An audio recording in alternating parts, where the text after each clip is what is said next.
I think we live still. All right. Yeah, welcome everybody.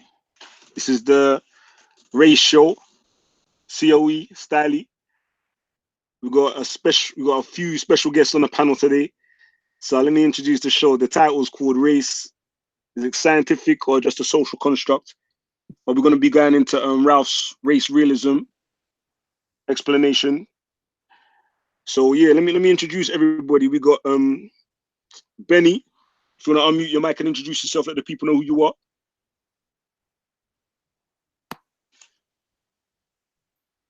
Yo, Benny.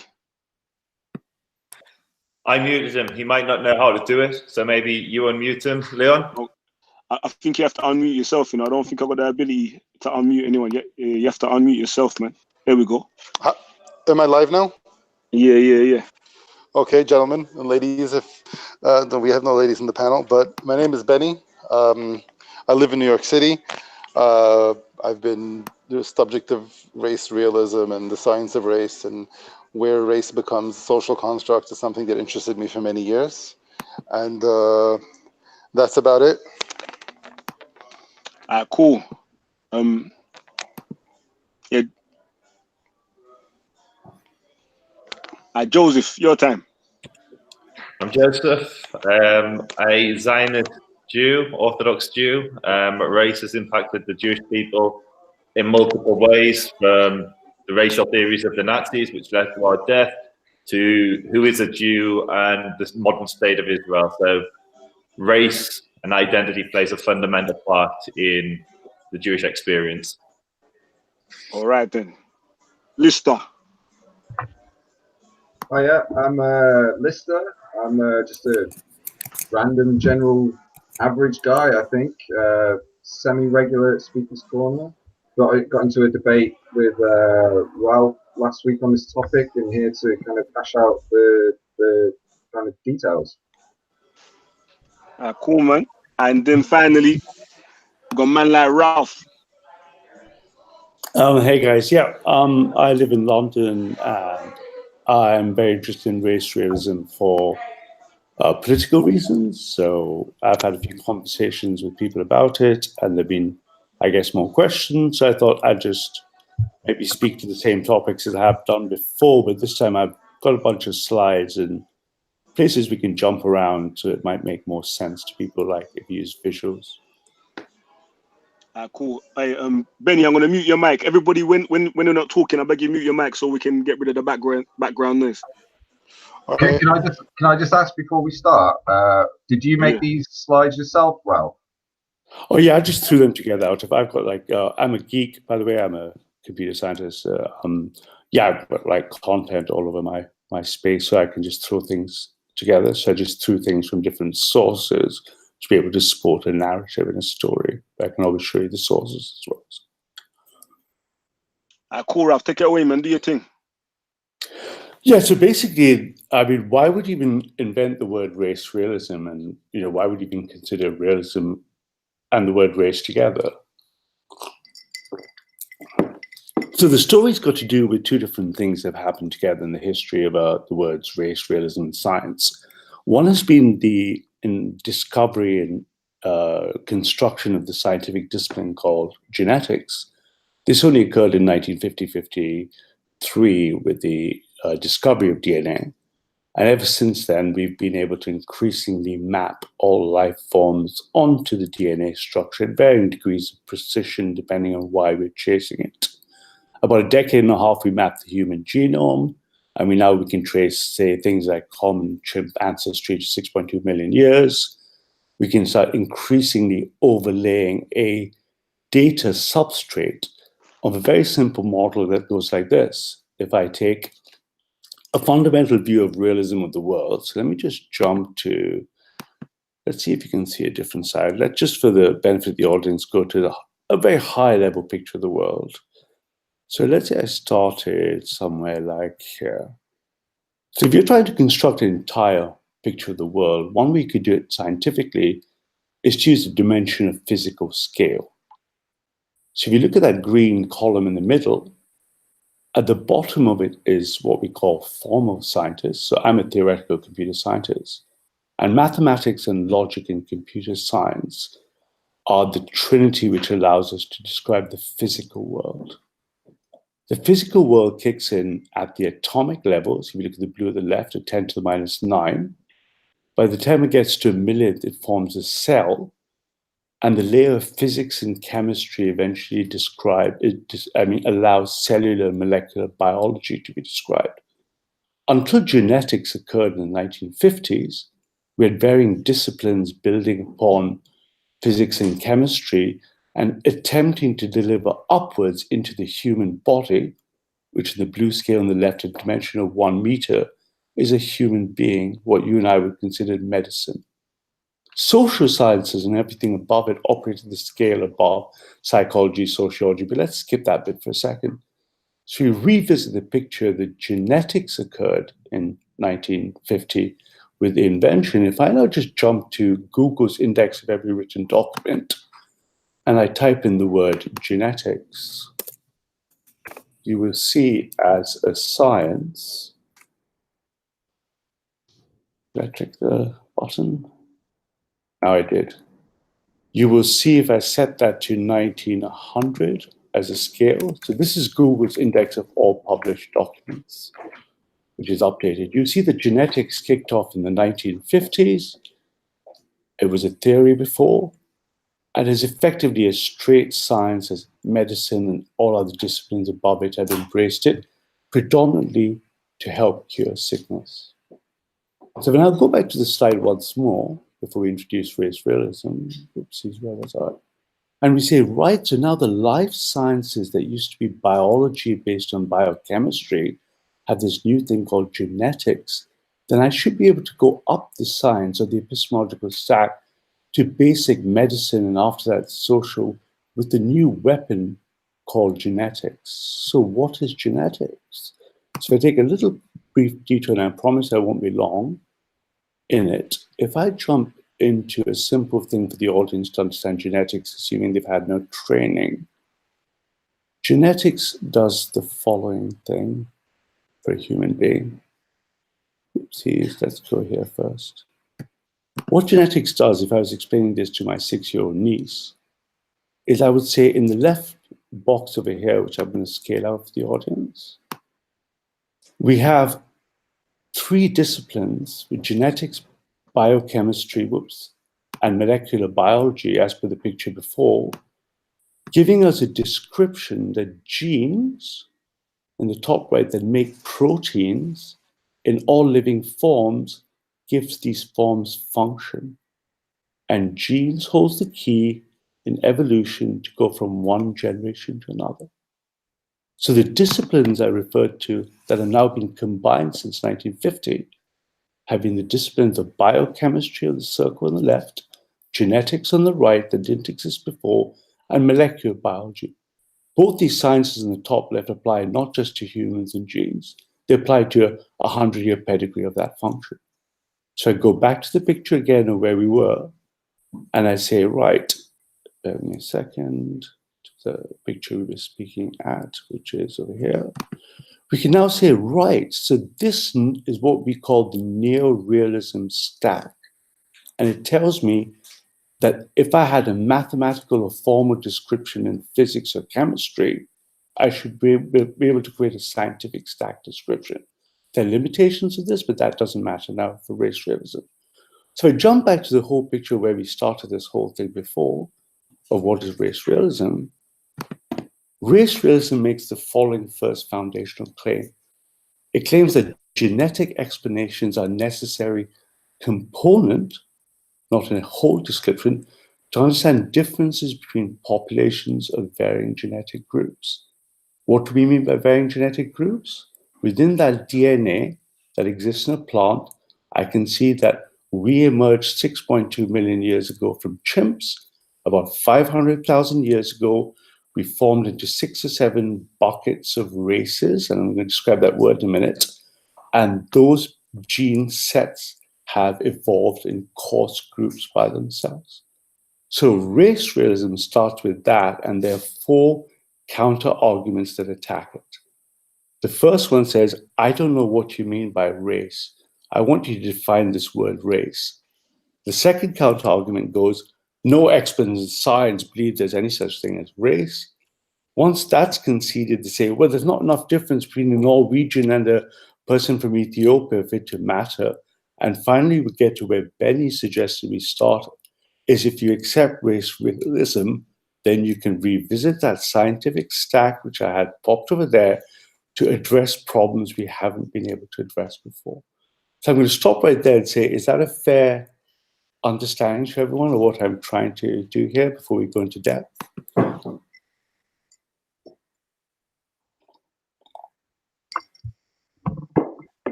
I mean, yeah, I think that's fairly fair. Okay, so with that in place, now that we have a framework, epistemologic, of how to look at this, we can now answer the first basic question, which, like, if you look at people who debate against realism for the last decade, would come up with. The first thing they say, what on earth do you mean by race? Forget whether it's a social construct or not. And the answer to scientists is quite easy. If everyone has a 20,000 gene code that has a history that was, say, 6 million years away from chimps, and that only came through your maternal mitochondrial DNA of how you got here, then if I could split the world into different buckets in the human species, I would like to label these buckets. Let's make it really easy and say I only have 2 buckets. All 7 billion chimps on the planet are either pink or blue. If I take those 20,000 genes and ask the computer to form a mathematical graph clustering of them, unsupervised by any human being, just in computation, it would struggle to split our 7 billion chimps into the bucket pink and blue. But if I give it 5 buckets or 6 buckets or 4 buckets, here's what happens when we split them automatically by a computer who doesn't know what it is. It's just a string of alphabets, 20,000 long. Here's the distribution by geography. So if I take the whole human genome and I put the DNA sequences in, I'll see with 2 or 3 clusters very quickly that people fit into the major 3 or 4 continents. When I get to 6 or 7 buckets, I can put 99% people, edge cases like myself aside, into clear buckets. But that's just a computer saying it. What does a human being say? Do I identify as Indian or not? Good Lord, the park seems to be terribly intriguing to my genetic 20,000 PIN code, which is fascinating to me as a chimp. But I say, what do people think? The second thing a computer can do with genetics is say, look, if I take everyone's DNA blind and attempt to sort them in a bucket, no human intervention, and then ask everyone to self-identify their race. Does Joseph say he's white? Does Rajiv say he's black? Does Ralph claim unequivocally under the blessings of Christ he's 100% Norwegian? I should be able to self-identify my races and correlate them. If I set the buckets to 7 mathematically, it's a reproducible study, here's a perfect blind correlation into what you say your race is, and a computer blindly puts you into a racial bucket. So the race realism claim, we start from the top, just says that race is just a label of a bucket that is a genetic group. Imagine them as little genetic buckets where I gave every kid in school a badge and he was put into a bucket. In the taxonomy of the scientific stack, the human species is defined biologically as being able to have viable offspring. If I was to have to incest with a cockroach tomorrow night, no offspring would emerge. But a young Lithuanian girl might be able to tempt me away from my monogamy and we could create offspring. That's all the biology says for species. Race says... Hey, Ralph, sorry, stick a pin there. You see the definition you gave of race as being like a label to identify the different genetic clusters that you take and all of that. What do you think is the general perception among people when they hear the word race? Aha, so to answer that, let's take a quick tour, and you can imagine Rajiv's opening gambit, and many people who, they conflate the word race with the word racism. So what is the word racism, and what on earth? Racism has nothing to do with race scientifically. It has nothing to do with race realism.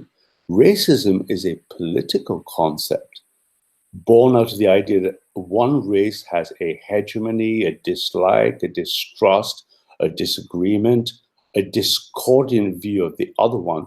If I jump to the screen right now and I went to Google to see the history of the etymology of the word racism, unlike genetics, let me type in racism. And before I hit enter, I can tell you that racism really came into circulation when Trotsky used it as a weapon in the Soviet communist takeover power.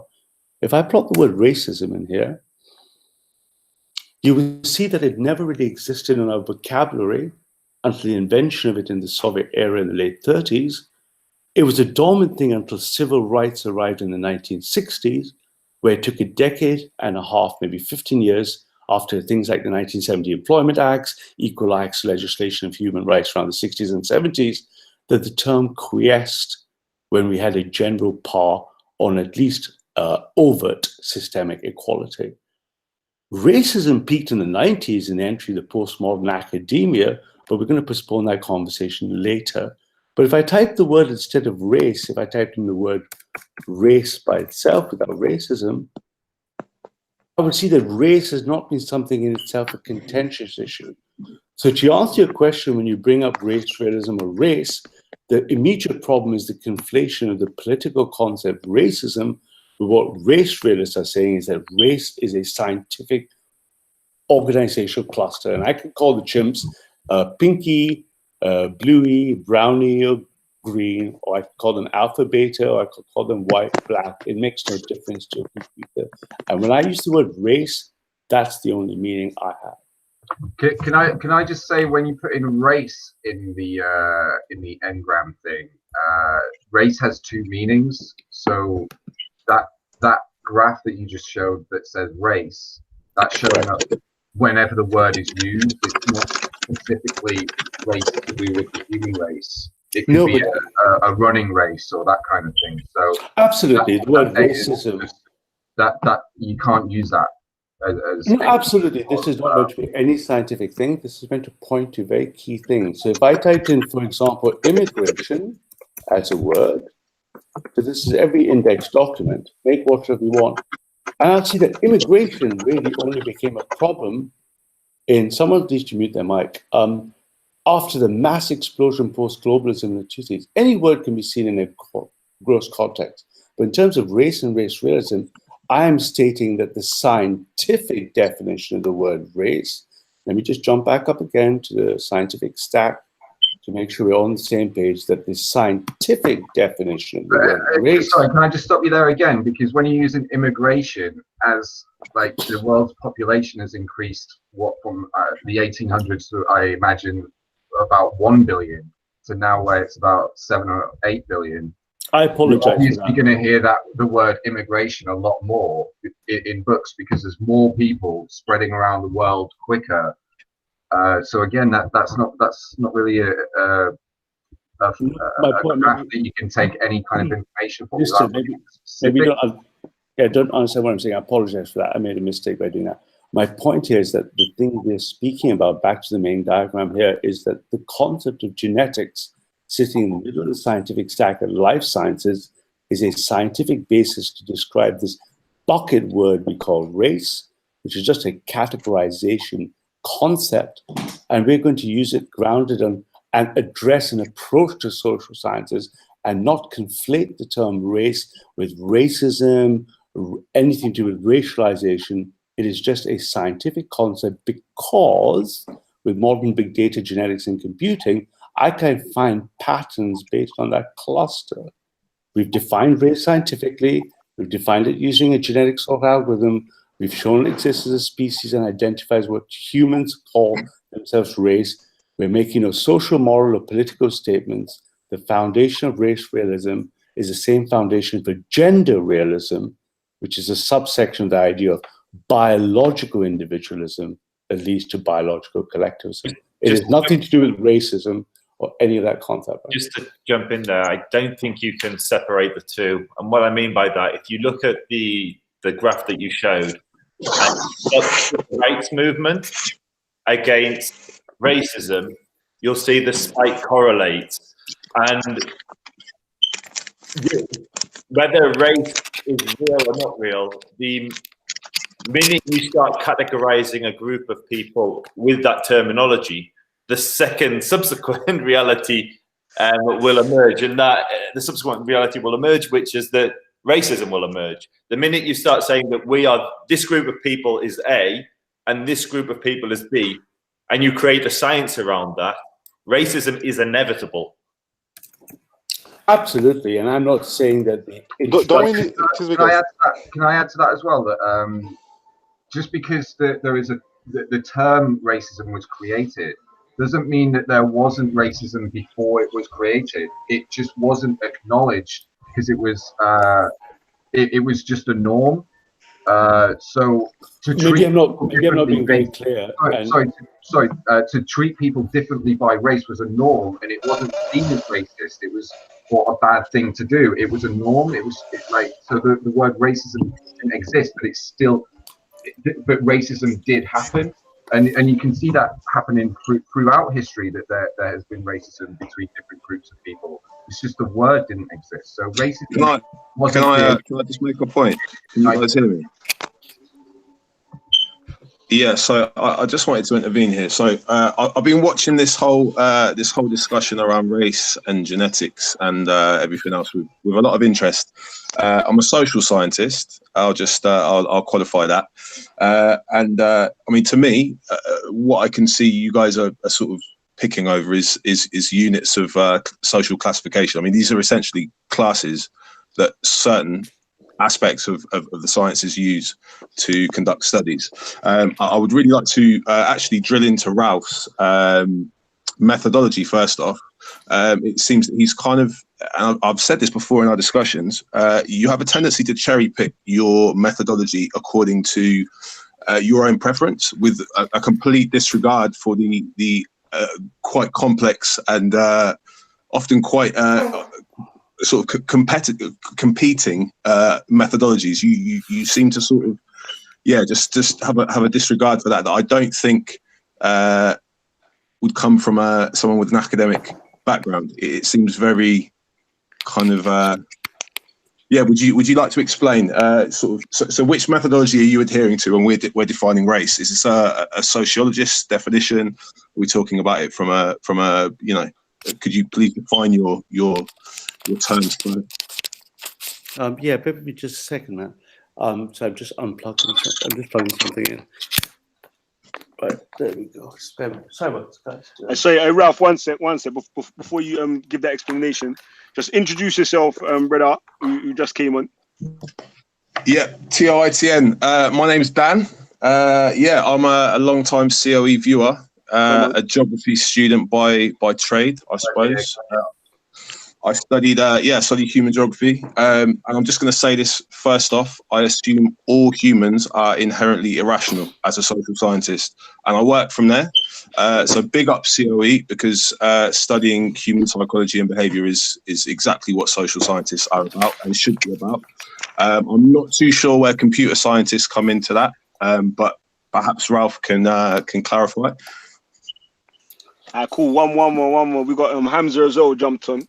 Big up Hamza. Enough people already know you still, but for those who don't, introduce yourself. Yeah, what's going on? Can you hear me? Yeah. You can hear me, yeah? Yeah. Sorry, this is the first time I'm using Google Hangouts. So my name's Hamza. I've been in a park previously. I've got a few videos on COE. I've studied genetics at undergraduate level, so I've got a fair understanding of genetics. Unfortunately, from the outset, I tell you I won't be here for too long, unfortunately. But I just want to see what part of the conversation perhaps I can jump in and get in, if that's okay with you guys. No problem. Your priority then still, okay? If you need to bounce, if you got something burning that you need to get off your chest when Ralph's chatting bare breeze, just come straight in. It's good that we've got some people with scientific backgrounds to challenge Ralph, because none of the rest of us have specific scientific backgrounds, and I think it gives credence to his argument that none of us do have that kind of authority, so that appeal to authority. So I'm glad that he's here, so crack on. Yeah, sure. I missed some of the beginning just simply because I've got so many things to do at this moment. I'm currently in a different country, so I missed the first few minutes. I didn't get a working definition from Ralph of the for what he means by genetic races or race, genetic race. If he's there, could he just kindly elaborate on what he means by genetic race? Yeah, I guess you missed that bit, but no worries. Oh man, can you see my screen? Hi, Hamza and Ralph. Yeah, how you doing? You okay, bro? Can you see my screen? Yeah, I can see the screen. Oh yeah. So we kind of ran through this before because I forgot who came around in which order, but let's just run to the top of it here. Right. So race realism makes the claim, first of all, that their genetic explanations are a necessary component, not the whole, to understand the difference between populations of varying genetic groups.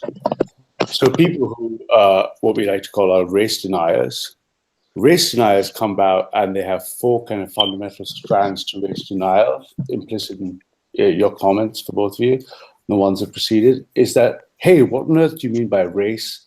Followed by, hey, we want to see what everyone else thinks about race. So Hamza, directly to your question, which is only the first one, we define race as the arbitrary categorization label when given a population, let's say like the 7 billion human chimps with 20,000 DNA, would be able to categorize them into labels such that they can be blindly sorted in a genetic cluster algorithm, and they correspond to, that blind sort corresponds to self-identification.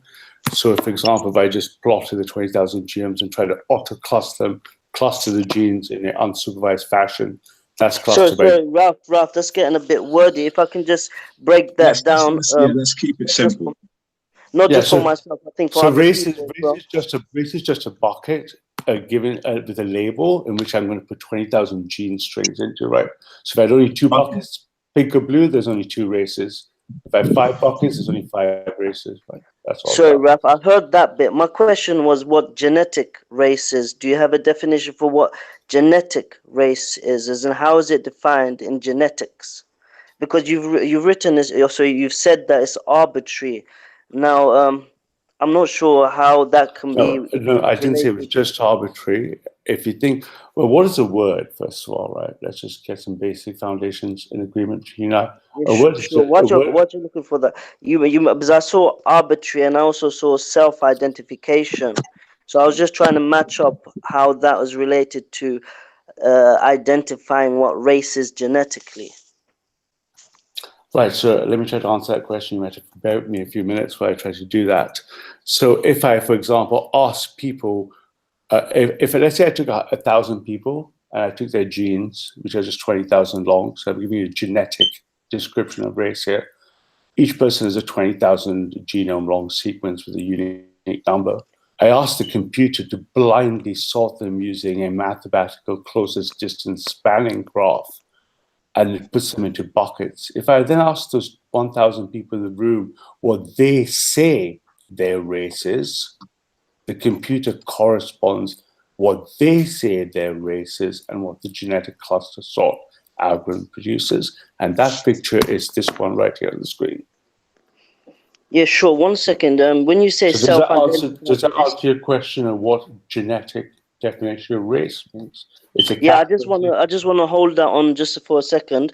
When you say the computer puts them into buckets, as in what kind of algorithms are we talking about? Is it some kind of bioinformatic tools? What genetic sequencing are we actually referring to here?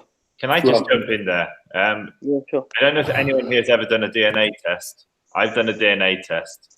And many of us, if we send our DNA into 23andMe, it blindly plot us and split us into groups. So amazingly, given my complexion, how I look, I've got a lot of European DNA. I've also, given my religion and my ancestry, I've got a lot of Jewish DNA. I even have some DNA that goes back to the Canaanites or some weird group like that that lived in Israel preceding the Jewish people. How would it know that? How would 23? So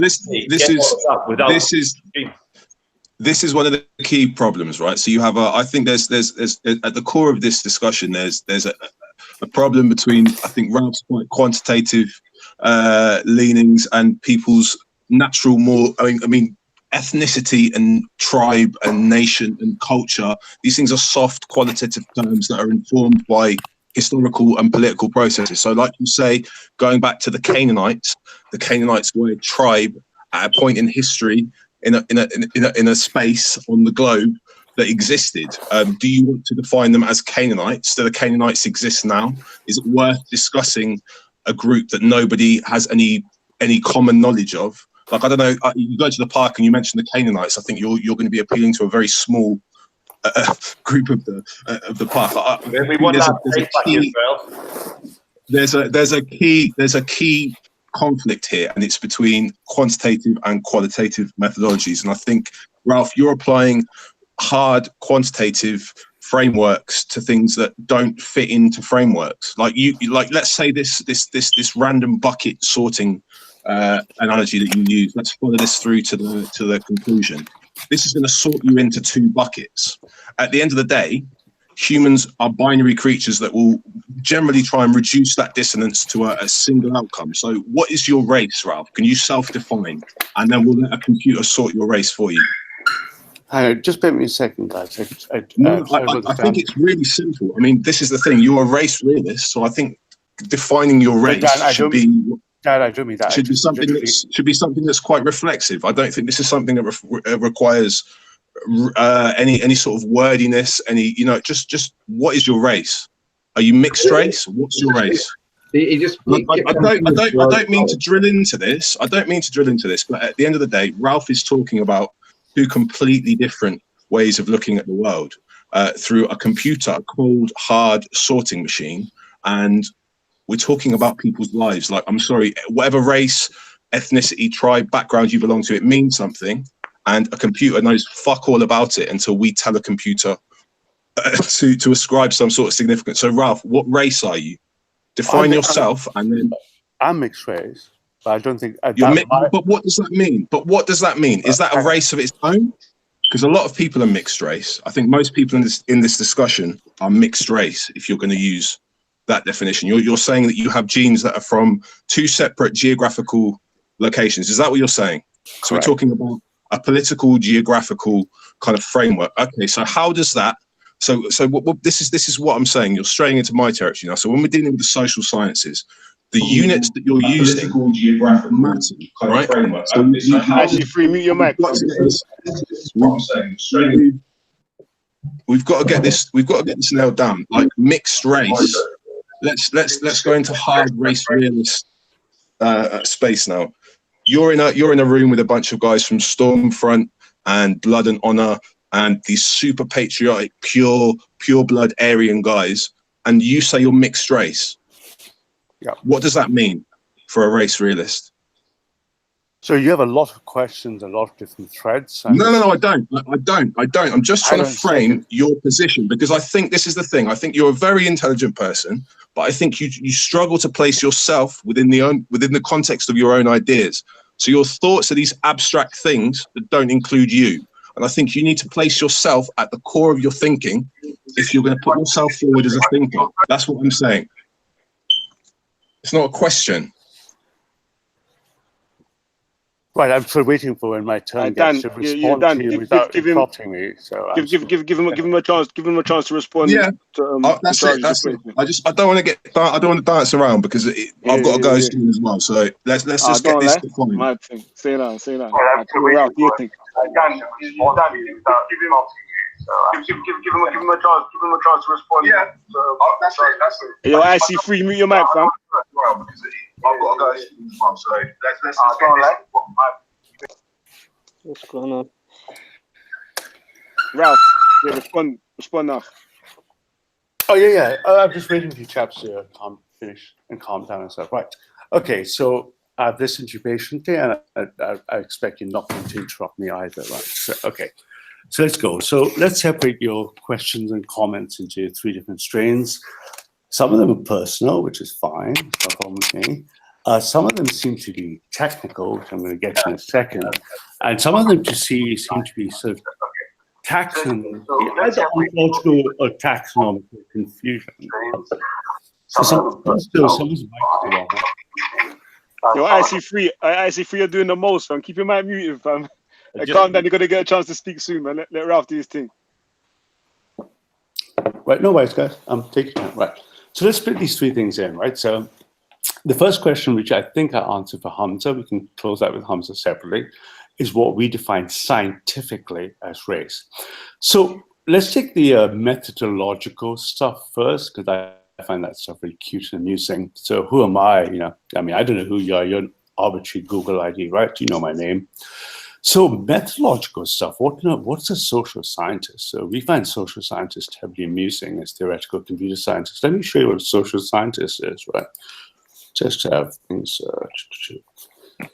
Sorry, I don't mean to be rude. I know you've been cut off previously, but I just wanted to. I didn't actually get the answer, because the question was genetic race, as in you mentioned self-identification, and then I heard population, which is defined very specifically also, ancestry, geography, ethnicity. But I didn't. Hamza's question first, or would you like me to take the other chap, TTT, or whatever it's called?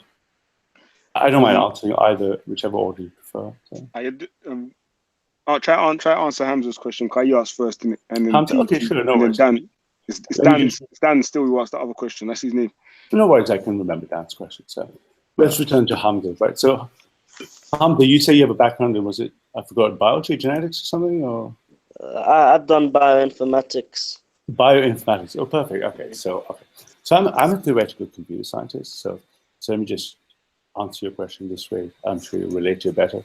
So if I need, as a theoretical computer scientist, if I want to create a model of the universe and physics, so let's just jump here. So you and I are mind melded on the same stack if you've done bioinformatics. Right? Give me a second. Because I say it's very important to define our terms so we can have working definitions where we can thereby communicate with each other, so we're not speaking past each other. And because the topic is race. I'm going to answer your question. Can I just add to that? I think this is another problem with the sciences. I'm not going to listen to you again. You're going to wait your turn. I'm just speaking. This is another problem with the sciences in general. It's the problem to learn to take turns. As a social scientist, you know very well which part of the brain Dan, please. You will take turns. Right? You're good. Do your thing. This is another problem with the science in general. IC3. Sorry, one sec. IC3. I don't know. Your mic keeps on coming off mute by itself. I don't know why I go on. I can hear everything. Okay, so let me start again, and let me first address Hamza politely and calmly. So you do bioinformatics, right? So I'm a computer scientist. Let's all look at the same screen here. So everyone is on the same page. I sit at the bottom of the stack by training as a theoretical computer scientist and mathematician. Physics, chemistry, biology is derivative. And I mean that with technical precision. Nothing in physics, chemistry, biology is not describable by a Turing machine in maths. If you want to take a sidetrack, I'm assuming we won't waste our time here. So if I wanted to model the universe in physics, for example, in a simulation or in chemistry, all I need to do is give the universe an identifier of state and matter over time. Racing up the stack in my bioinformatics model, I can give each 7 billion chimp a unique ID. I can give that unique ID, comma, another ID, which is a 20,000 4-digit long string, and I have a unique genome. A genetic cluster bucket is formally defined as a set of n buckets which contain arbitrary sortable keys. That is a precise mathematical definition of genetics. Do you have any concerns with that answer? Yeah, to be honest, I just barely about heard the last bit you were mentioning. Could you just repeat that last line you said? So if I model the universe mathematically as a theoretical computer scientist by giving every piece of space and time a unique number, in it I put a monkey. There's 7 billion monkeys, and I give him a 7 billion unique ID. And in that monkey, I give him a 20,000 digit number of 4 letters called his genetic code as another piece of ID.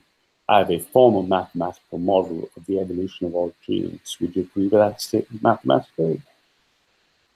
Yeah, that sounds fine. I was just wondering. So the answer to the question, race, is the minimum set of genetic buckets in which I cluster an arbitrary number of numbers. That is the mathematical definition of gene.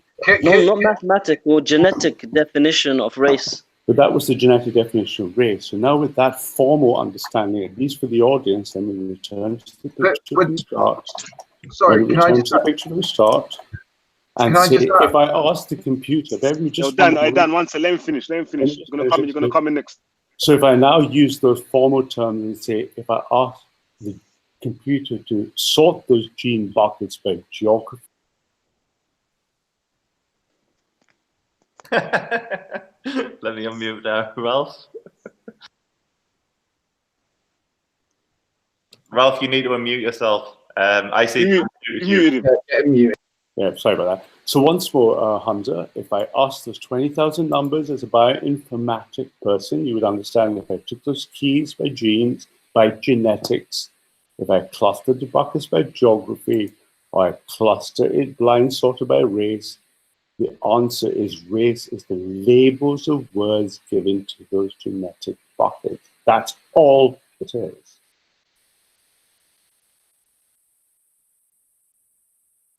I see free. I pause. Stick a pin. I see free. True stories.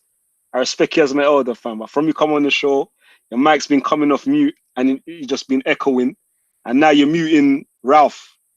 No one ain't got no more authority over COE on this show. Respect my authority. I beg you, don't mute nobody's mic, please. Hey Ralph, unmute yourself. Hello again. It's all like crazy. There's like side things, like side muting, and all sorts of fascinating activities. Right. So Hamza, is that a reasonable description without, totally taking this entire discussion somewhere else? That is, I can follow up, ping me, that is a repeatable, mathematical, technical way of describing race. It has no implications up the social stack. I'll deal with Dan and all that social and methodological monkeying around in a minute. But this is the technical definition of race, which is why Joseph is correct. When Joseph sends his saliva off to 23andMe, they come back and say, hey, Joseph's got a bit of a tribe in there.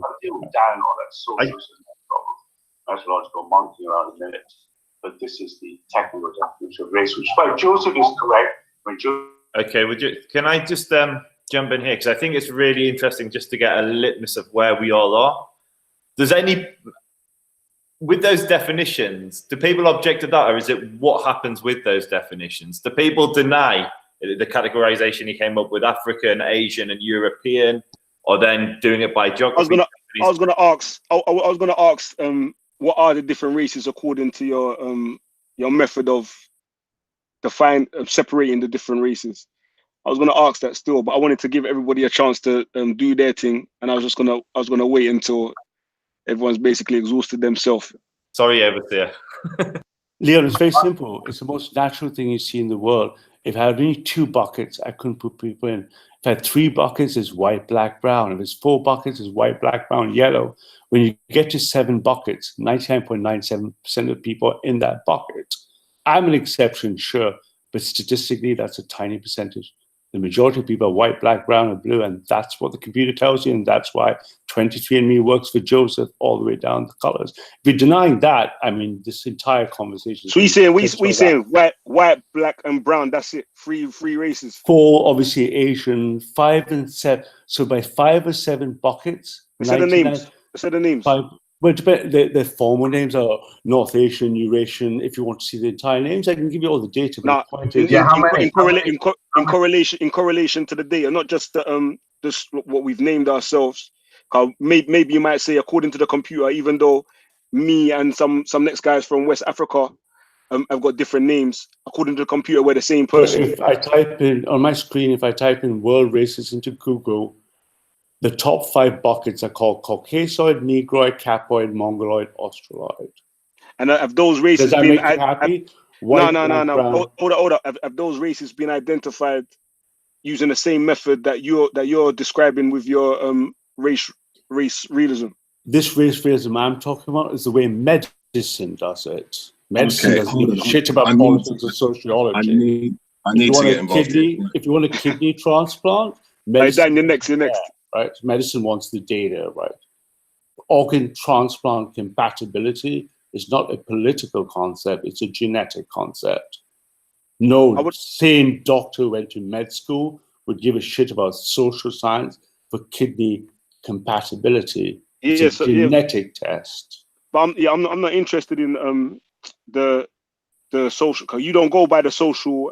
Oh, I can't wait to deal with the social in a minute. I'm just I'm saying, taking but my turn. Right. You don't go by that. You go by the genetics. No, I don't go by the genetics. What I'm saying is we all repeat the same picture we looked at again as a scientist. If you look at this picture for everyone, this is not my picture, this is the picture. Social sciences sciences sit above life sciences, which are now, after 1950, being replaced as genetics as a descriptor.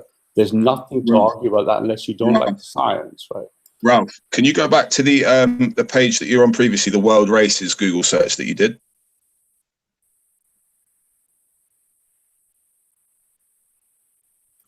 Thank you. Click on that. Yeah, click on the world races. So you watch the world races. Yeah, that one. Yeah. If you so search, search for Carlton. No, go back. Please go back. Search. I'm not going to. I'm not going to let you speak over me. You're dealing with academics, okay? So let's please work on the same level. Who was your source? Who is that person? Can you please go back to that? Go back to that last tab that you just closed. Why have you just closed it? I'm reading the Wikipedia page of this guy. Carlton S. Kuhn was an American physical anthropologist, professor of anthropology at the University of Pennsylvania, lecturer and professor at Harvard University, and president of the American Association of Physical Anthropologists. Kuhn's theories on race are widely rejected by modern anthropologists for unsubstantiated claims of European superiority to all other races. Okay, so I don't know if we all agree with this guy as a source. I mean, and this is the thing, social scientists don't use this guy's 5 units of study. We don't all agree to the Kuhn categories of races. I'm sorry for the pun. This is again where we're getting back into the methodology. Like, the scientists have to agree on their terms. We all have to have agreed scientific dictionary definition, understood terms of what we're talking about. So we all work from the same page. If economists don't know what a population is, when a geographer is referring to a population, and all of the social sciences have to deal with, I mean, this is the thing, you might shit on social sciences, but you said that you worked in the city. So you must have been around a lot of economists. And I think perhaps economists are the most respected, and socially, perhaps they benefit the most from their position, but they are social scientists. And we're dealing with anthropology, we're dealing with geography, we're dealing with sociology, psychology, and these are all very, very different branches of science. So let's talk about the units, because I remember you said something about a teacher of yours, Ralph, who said that you should, and I may get this the wrong way around, thinking the small and doing the big, or something like that. So we're talking about micro, macro. So let's look at the micro units of humans. We're talking about the individual, and this is where the conservatives, they love conversations about the individual. So we're dealing with the individual, and typically conversations on the individual are informed by the study of psychology. This is the study of the human psyche, right? From there, we get a basic understanding of the individual unit of society. And I'm not listening to you talk about how computer science underpins this stack. That's a load of bollocks. Like, that's appealing to your own authority. I'm not going to have that. All sciences inform each other and they benefit from each other, and you cannot simply place yourself at the top or the bottom of whatever stack you want to create in your head and say that you somehow have authority over all of the units that are. These studies that you refer to all use very different definitions of, like, races is actually quite it doesn't hold much utility when you're conducting social science research. Like, for example, I could chuck, let's say I use this genetic bucket model, and I base a study off the genetic buckets. This is going to throw people into the continents that exist. So it's going to throw you into the South Asian continent with Rat Boy and all of the other people from the part that you despise and that you identify yourself in opposition to. Sorry, yeah. Dan, could I just jump in I there? want to know. This Dan, is the thing. All right. No, I just want to know. Let me just add this: is there a genetic definition, a component for culture? How could the computer sort your culture from Rat Boy's culture? How could it sort your culture from Raj's culture? Your Christian culture from a Sikh culture? Sorry, I just How do you? wanted to join in, Dan. Sorry, apologies. It's just because I asked the question in the beginning and then a response was given. And then what happened was it was asked if I agree with it. The actual model that was given was very barely genetic. It was more of a self-identified model, which was based on computational methods. And we don't know the background behind it, as in how does the computer actually cluster these people if it does so genetically. I would have expected him to say something about SNPs, which he's familiar with, and even then we conflated a lot of terms such as population. We spoke of also of ancestry, geography, and ethnicity. These all have different separate working definitions, which seems to have just all been conflated. What I was expecting in the initial discussion, which was entitled "Is Race a Genetic Component?" I was expecting something to do with basic local sequencing, like something which is distinct. And this is what I was expecting from Ralph. I've yet to actually hear that. What I've seen from the page that Ralph showed was actually a social explanation of what race was. If you go to the page which Ralph just showed, that was a social working definition, which is completely against what he's trying to show, which is a scientific argument. He also mentioned races being bucketed into white, black, and brown. Now, these are phenotypical features, which means the physical expression. Now, initially, Ralph argued that it was genetic. That's fine. If it's genetic, he still has to bring the proof. But the phenotypic, you cannot rely on that, because people can be expressed in different, like for example albinos, they're expressed as white, but their genetics may be completely different.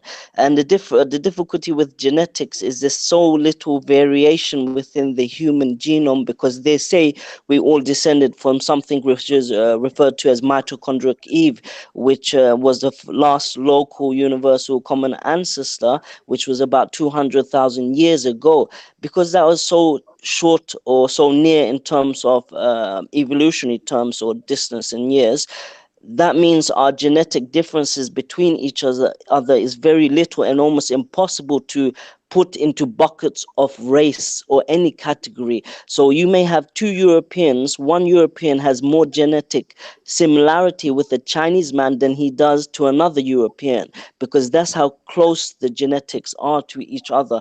We have 99.9% similarity with one another in terms of genetics, and we only differ with that 0.01%. So if it's that small, our differences between each other, where does these differences lay that determines what makes us different races? Anyway, guys, I've got to go. I'd be really keen to listen to the rest of this discussion. I think there's too many scientists on one panel anyway.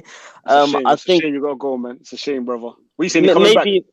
Yeah, maybe I'll come back and say April time. But maybe if me and Ralph and I've only heard Dan really speaking about this. He's a social scientist. Maybe if we can get a more narrowed down discussion after this discussion, like maybe if I ask him about genetics and Dan asks us. Joseph had a lot of tough talk before we went live. Yeah, maybe if Joseph deals with he's good. But I think everyone kind of needs a piece of Ralph. Anyway, I'm sure he can handle that. But it's been a pleasure, guys, speaking to you. I'd like to hear the rest of the discussion. Unfortunately, I'm really, really tied down with a lot of duties. So I'll catch you guys. Finish those duties and come back in 10 minutes, man. All right, let's see what I can do, inshallah. Yeah, inshallah. All right, all right, brother. I'll take care, Joseph, Dan, and the rest of you guys. Ralph, nice speaking to you. Hey, take care, man. Yeah, likewise. I'd like to talk deeper with you. One hey, Conte, can I jump in quickly? Introduce yourself. Yeah, it's Imran from Speaker's Corner, Beyond Atheism, my YouTube name. He's the one out there who's always getting into fights at Speaker's Corner. He had a fight with Regards. He had a fight with Preston. I never had a fight with no one, man. And Manny Cinder as well. Yeah, I'm not as controversial as Ralph, though, to be honest. So, but yeah, I think in general, like, to be honest, what Ralph is saying about, I mean, like, content, obviously, you know that you're a black person, right? I know I'm an Asian person. and like white people know that they're white. So obviously there is an aspect of that kind of genetics aspect to it. I know what Ralph is saying, but he's kind of over expressing, and he's not really taking this thing anywhere. Like obviously what he's basically saying is that if you put your, like if I'm an Indian person, I put my DNA in a computer, and there's another Indian person, and then there's like a white person, that computer can tell whether the other Indian person is more similar to me, right, compared to the white person. So that's all he's saying, is that in the DNA you can tell like who's similar to who according to DNA, which is kind of obvious, right? We kind of know that. We obviously kind of know that we have similarities according to genetics. So that aspect is not really controversial. But when he talks about race, obviously there is a kind of social concept to race, in a sense like, okay, do we define races like this, or do we define it like that? And when he goes buckets, those buckets are arbitrary, right? He goes, you can choose how many buckets you want to make, right? And then the names you give them are up to you as well. And obviously, if the history of the world was different, then you know you might have like Chinese DNA in Europe and white DNA in China. Do you know what I'm saying? Like just because of the history that the DNA is the way it is. Let's stick a pin there though, beyond. I ain't gonna front. I think I understand what he's saying in terms of the buckets. Like it could be any name, but yeah. Essentially, what he's talking about is genetic. Like he's saying that we've got 20,000 genes, and it takes only to select 6 of those genes before we see differences that distinguish us from one another in terms of race. No, so, he's not saying. He's not exactly saying that. He's saying that if you choose 6 buckets. Yeah. What he's saying is that if you choose like, so that you give the computer a group, you say group these people into different groups. So you're saying you got 1,000 people, and you're saying I want to split it into 6 groups. So then it can split them into like Indian, Chinese, white. Do you know what I mean? That's what he's saying. So in that sense, I don't think that amount of groups, different racial groups, is predetermined. Exactly, it's not. That's what he said is arbitrary. He goes that you choose, right, how many groups you want to put it into. So it's not really. No. Exactly. I didn't understand it like that. Ralph, clarify. Right. Okay. So, well, yeah, the Hamza thing would be nice. That was a good chat. We could go deeper. I'm sure he and I will have no problem in concurring. The problem right now we have 7 different threads running. So I came thinking there was a different audience with a different conversation. Now we have 7 different threads. Not a problem. I still have the 3 main ones in our bucket. Now the Hamza's left. I think Joseph was right in saying, and even beyond, if we accept a working definite race, blah, blah. But the pending question now with 2 turns by Mr. TT, or whatever his name is, Dan, sorry, is, but the methodology, what about my methodology? The social sciences, we define race, computers can't define race, what are you on about? Let's just slaughter that quickly and cruelly, to be blunt. So let's return to the picture that social scientists, high school kids, no one want to look at. If you accept or if you refuse that mathematics, logic, and computing describes the physical world, then we have to stop our conversation and we have to take a little tour into Western thought. So let's be crystal clear. Aren't we agreeing now? I'm assuming that, given the amount of diatribe I'm listening to by Danny Boy, that somehow he seems to doubt that formal sciences, physics describing the universe founded on maths, computing, and logic. Incorrect. On the same. I didn't interrupt you. All I've said. No, because the conversation's two-way. I'll be leaving this call if you keep interrupting. Dan. Pause. Dan, you have to be respectful, man. Let my man say his thing, and you can respond after he's finished explaining, man. Because man, just keep on cutting them off. We ain't gonna get nowhere. Still, we ain't gonna get nowhere. Yeah, so we leave that rudeness to 3-year-old nieces and nephews. The scores of them we've had to children in our family. Louder. The Graham's hierarchy of argument. What level was that there? That response. So you're right beyond respect. Can I respond as well? I've got something to say about it. May I just finish this and then you can have a chat? I just need to close this. I think I fucked up letting so many people on the panel at the same time. Yeah. I think I fucked up. You're super fair, which is awesome. So let me just repeat. So either we're taking the logical argumentation graph that says formal sciences are somehow on par with social psychology and sciences.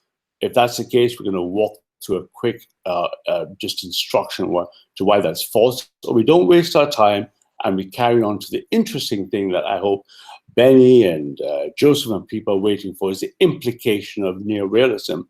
Now, Danny keeps saying, oh, you're not a scientist, you're a computer, I'm a social scientist.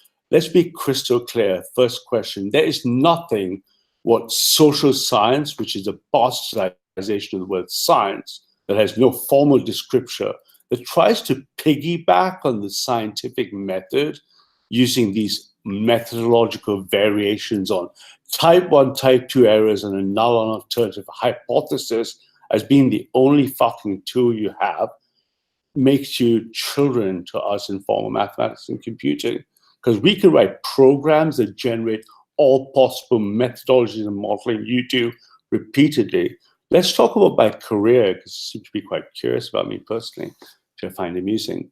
So I spent a decade, when you speak of social scientists, in quotes like economics, building investment banking and trading systems where on a tight schedule, follow the sun, we execute the world's markets using formal mathematical models based either on precise historical simulation or forward Monte Carlo simulation. Social scientists would not be employed in my teams of engineers. You just wouldn't be competent mathematically to do the task.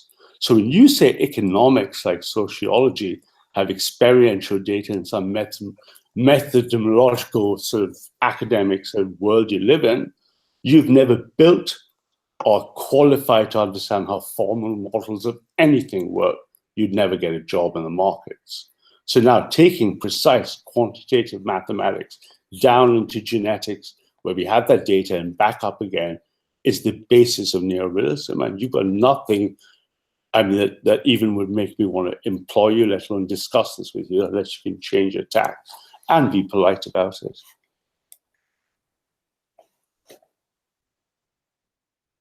Yeah, but I think in this discussion, we don't really want to go into talking about the pros and cons of social sciences, right? So you might just stick to your point, like what point you want to make. Yeah, I just want to say we do want to do that. We do want to do that. We want to do that at the end. Really and truly, what I wanted to do, I wanted to make Ralph give his presentation, to run through it. I don't know how long it's gonna be though. Still, I don't know, Ralph. If you could give me a rough estimate of how long you think you would be able to do your presentation uninterrupted, because then I wanted to then we go and break down his evidence, and then we can have a discussion about what the implications are of all the information. I thought it was his presentation, and that's what we were doing. And the science guys were trying to break that down. Them man got in there. They heard enough. They heard enough from their perspective flaws to where they couldn't take it no more. They said, "Nah, man, has to come in. Like he's going too far." But I don't think he actually finished though. Should we hear some more? Let's give it like a little bit more. Let's see. I want to see his presentation, because up until now it's a bit, let's see a bit more, because I want to see what he said. Hey Ralph, can I make a small point? Yeah, go on. He's trying to say that maths and logic is the fundamental basis of kind of reality, which I kind of agree with. But maths cannot explain consciousness, and consciousness is what kind of is the foundation of how we interact with each other, which is therefore the social sciences. So there's hardly any link between this foundational maths and logic and the social scientists. So it's like they're both speaking against each other and over each other. There is legitimate there's legitimacy to both sides, and it's kind of like the difference between quantum mechanics and Newtonian physics. They don't match together, but we know that together they explain the universe in different ways at the macro level and the micro level. So for Ralph to just dismiss social sciences in the way that he's doing is one of his fundamental flaws. Let me address that. It's a very good point, listen. Let me just stress that quickly and sharply by jumping How long to the you want answer. to take me? How long you want to take me? Just a couple of minutes, Jay, but listen, no problem. So if you look at the history of Western thought and science and what you're addressing, the end of philosophy handing over logical positivism to, marked by the end of Russell Whitehead, was sparked by Popper's description of the third world problem. If you're a philosophy student, you'd know this. And if you look at my screen, and this is predating Turing and formal computing and logic by 20 years, saying that everything you just said could be put into the three worlds. There is the physical world described by physics. There's the abstract world, like, equals mc squared. And there's this conscious world that creates images and shapes that reify this world in formal mathematical logic and semantics. This is the closure of that Western thought. So to answer the question about science precisely, when you said I was dismissive, let me explain why the structure of my dismissal with a simple diagram of Western science epistemologically. And this will make more sense to you, Lister, because I know you and I have a good mind of possibility that. Yeah, that's some interesting slides there that I'd like to see in more detail. I might go back to the video and after the live stream and pause it on some of those because they look a bit. Yeah, I can share everything I have. Nothing is owned, everything is shared, right? It's common knowledge. Bear with me just a second. This for Lister. You guys bear with me just a second. I have 3 slides. I want to get to it. Okay.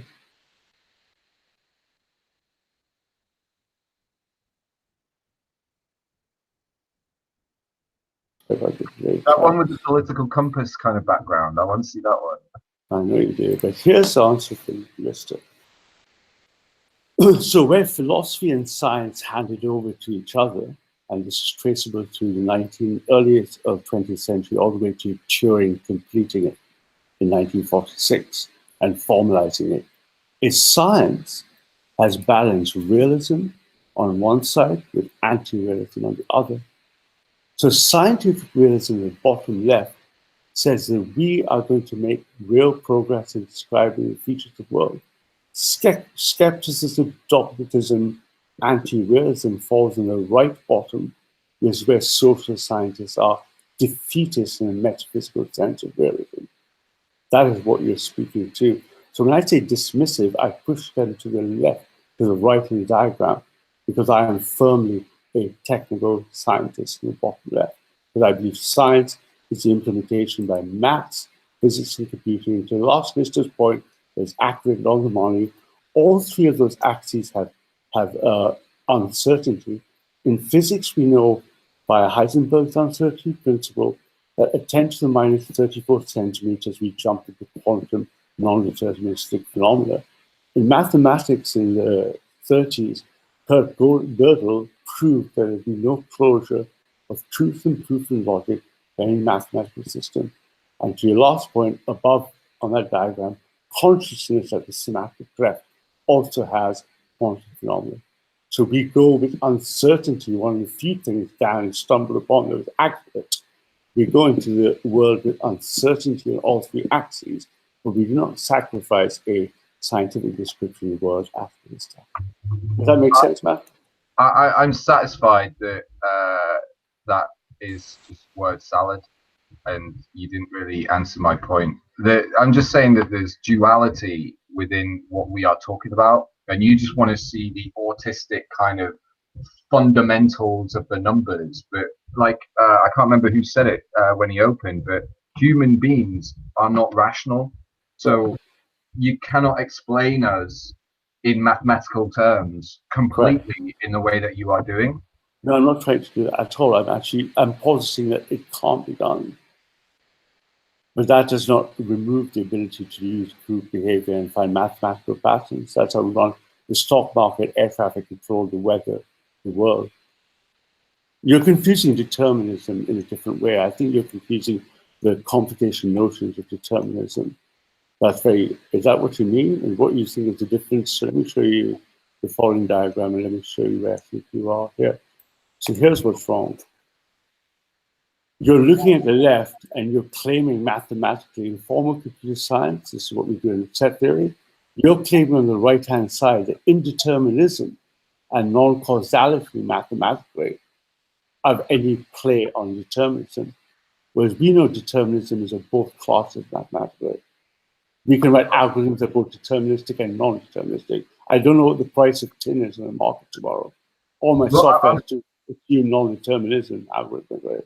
So non-determinism is not out of science. It's inside of the science. Formal non-determinism. I'm not claiming we're deterministic. That would make me sound like I'm a crap. I'm claiming we're computationally describable. Big difference. my fundamental belief is that free will doesn't exist, but I still don't believe that the universe is deterministic, because, like I say, we are not rational. So there's no way to program our irrationality into a computer program. But anyway, I want to let people get back onto the specific topic. I just wanted to kind of pick up on that. You kind of side to the fundamentals of mathematics and logic, and you don't give credence to the irrationality of human beings. But I think that's I think we should just end that point there. Sure. All right. Right. So, I mean, with that being said, so that is, do people have questions? Is that kind of cool as to what we mean scientifically? We mean mathematically, as in you're speaking English to me, and I'll be able to translate into working software, which tells me what you just said. If what you're using is just sentences, then those don't make sense to me mathematically. So Dan's point about social sciences, let's close this off and hand this back to him. When he says methodological da-di-da-di-da, let's visit in here, at the top really the middle, anything in psychology, sociology is mathematically non-deterministic gobbledygook.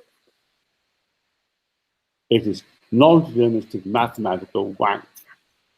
Okay, can I just can I get in here? Is that okay? Is that right? Okay, so you can come in still.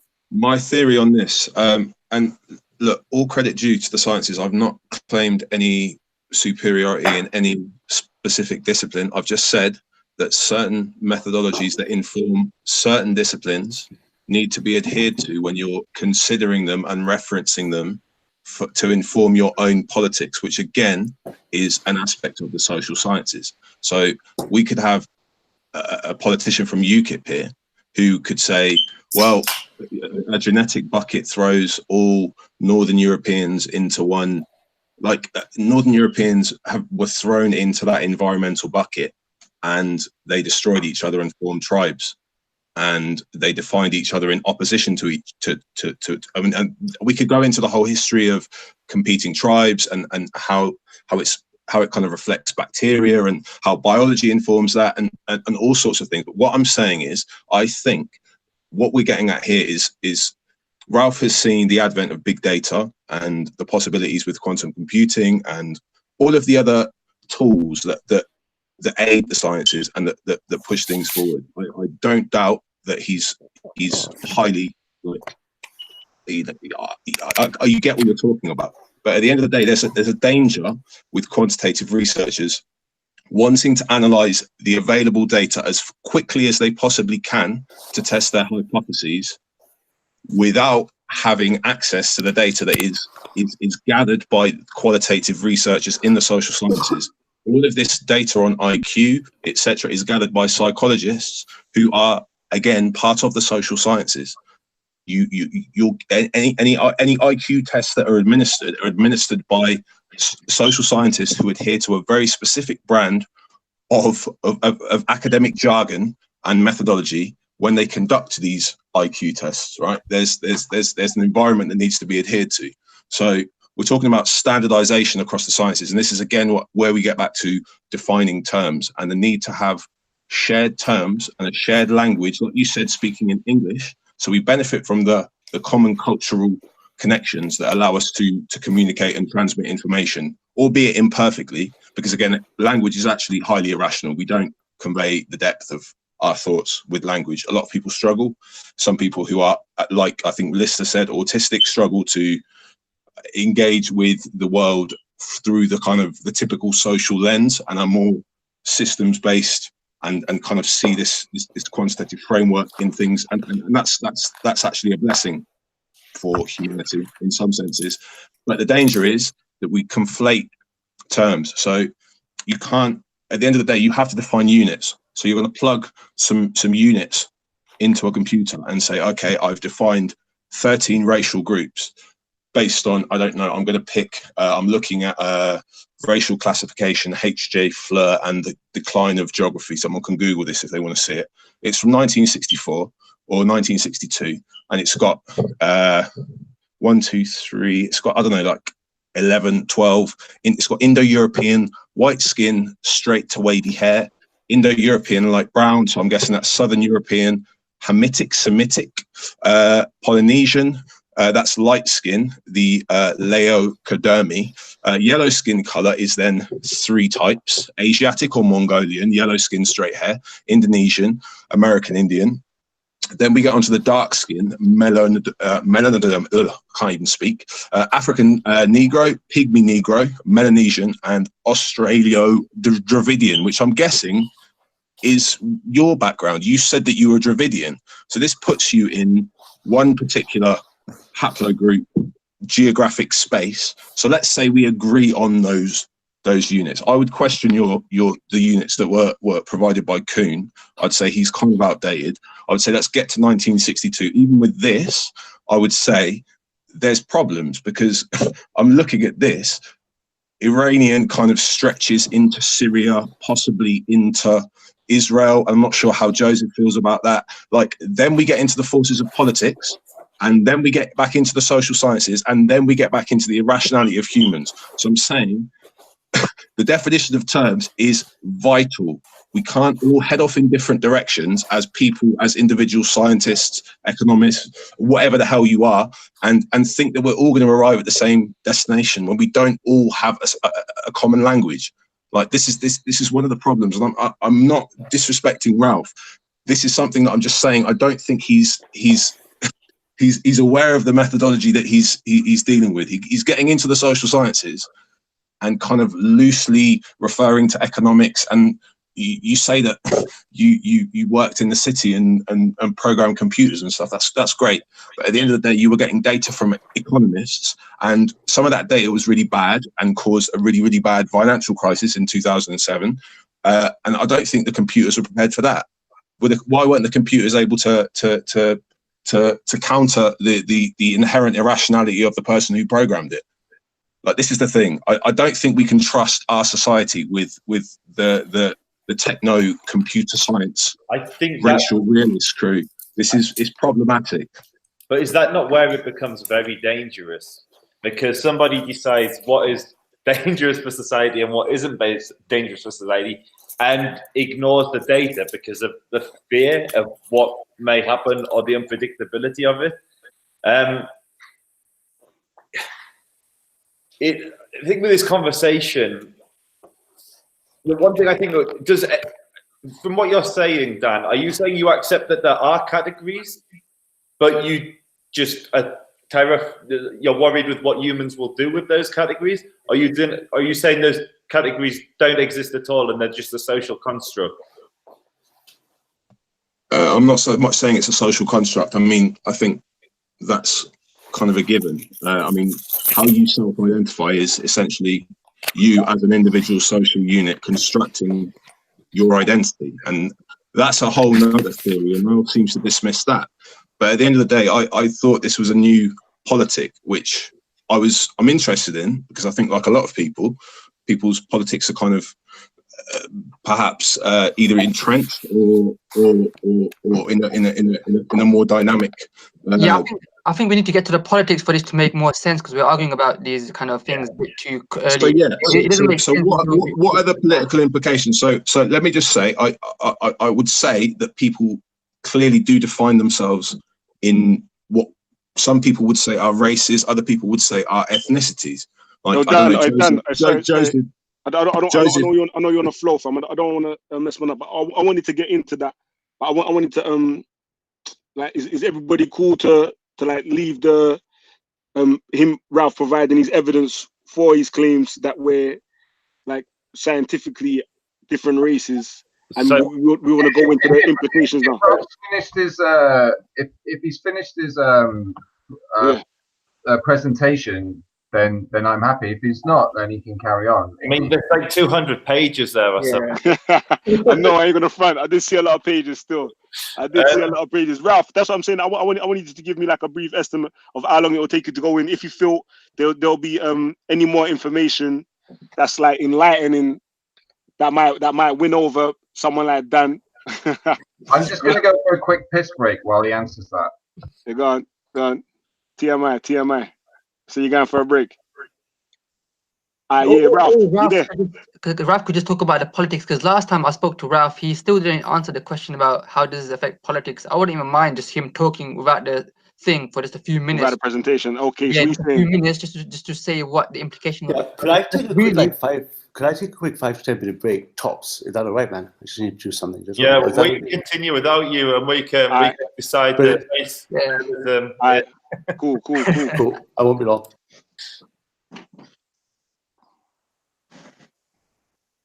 I don't know what Ralph's going to do for 10 minutes.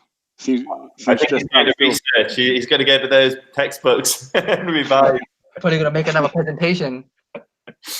So you're saying you don't want to talk about the social implications now? So I'll put information like this.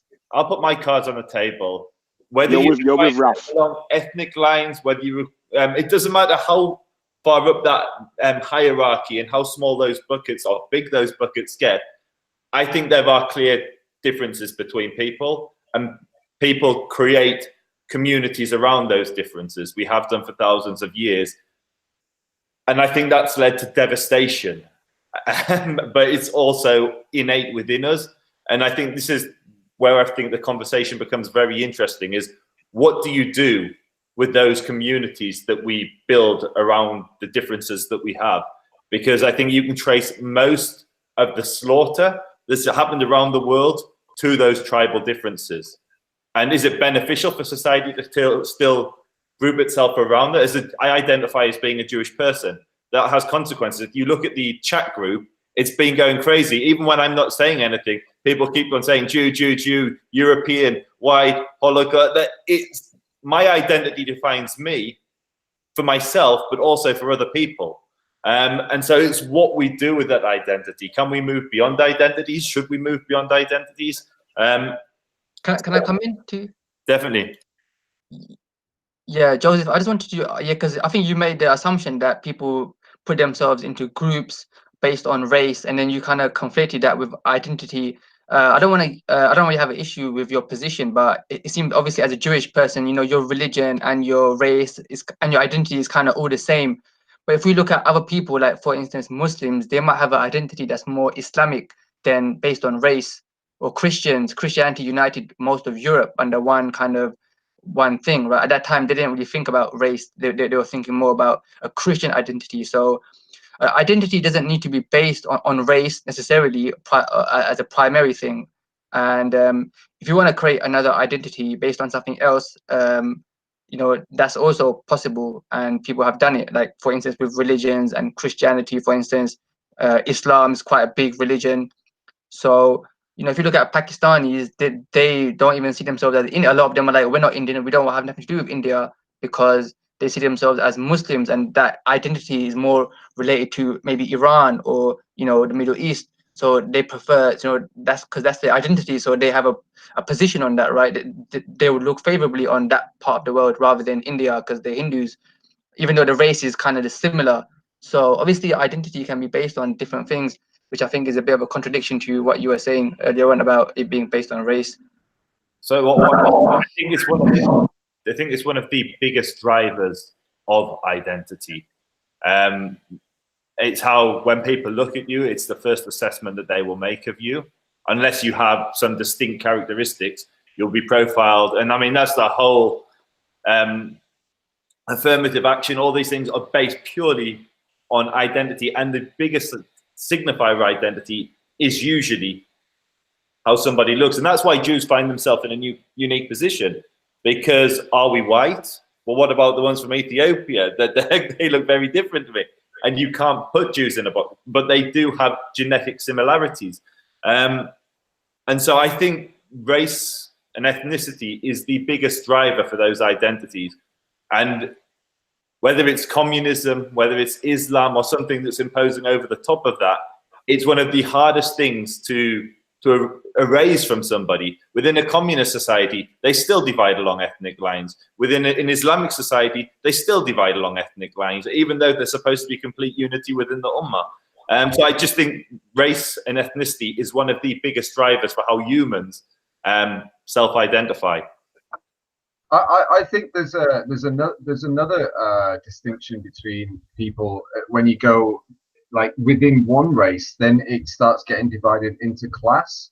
So like I'm working class, but because I've traveled a lot and lived in lots of places in the UK, I don't sound working class, and people judge working class people judge me on that and try and claim that I'm posh. That is just by far not the case. So no matter what happens, whether it's race or religion or class, people are always going to like find ways to separate themselves from what they don't see as like themselves. Yeah, I kind of agree with that. I mean, I think that's kind of the interesting thing about this platform. It brings together people from all races, backgrounds, filter bubbles, political persuasions, the extremes, the center. You know, it's someone said, you know, what can be done. I think we're kind of doing it. I think this is you know, how many transgender people did Muslims watch on a weekly basis before Sophia turned up at the park? How many Hindus and Muslims did some white guy from Norwich or something? How many conversations did he hear before he started watching Content Over Everything, or, you know, listening to Speakers Corner conversations on a random walk through the West End? You know, I think we're moving towards a kind of trans politics. So moving beyond the, I mean, and this is kind of where the populist movements that you've seen with like Trump and Brexit and Tommy Robinson and all of the kind of the phenomena of the last 10, 20 years have I think really polarized people, and we're sort of shifting into this new space. And I mean, to be honest, let's look at it from Ralph's perspective.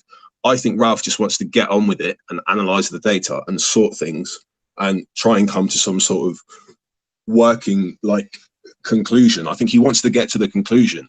The thing is social science is actually like it's a really slow news day generally. Like there's not much progress. We kind of have the same assumptions. We peer review stuff. It's really, really slow. It's really boring, and we argue with each other about the terms all the time.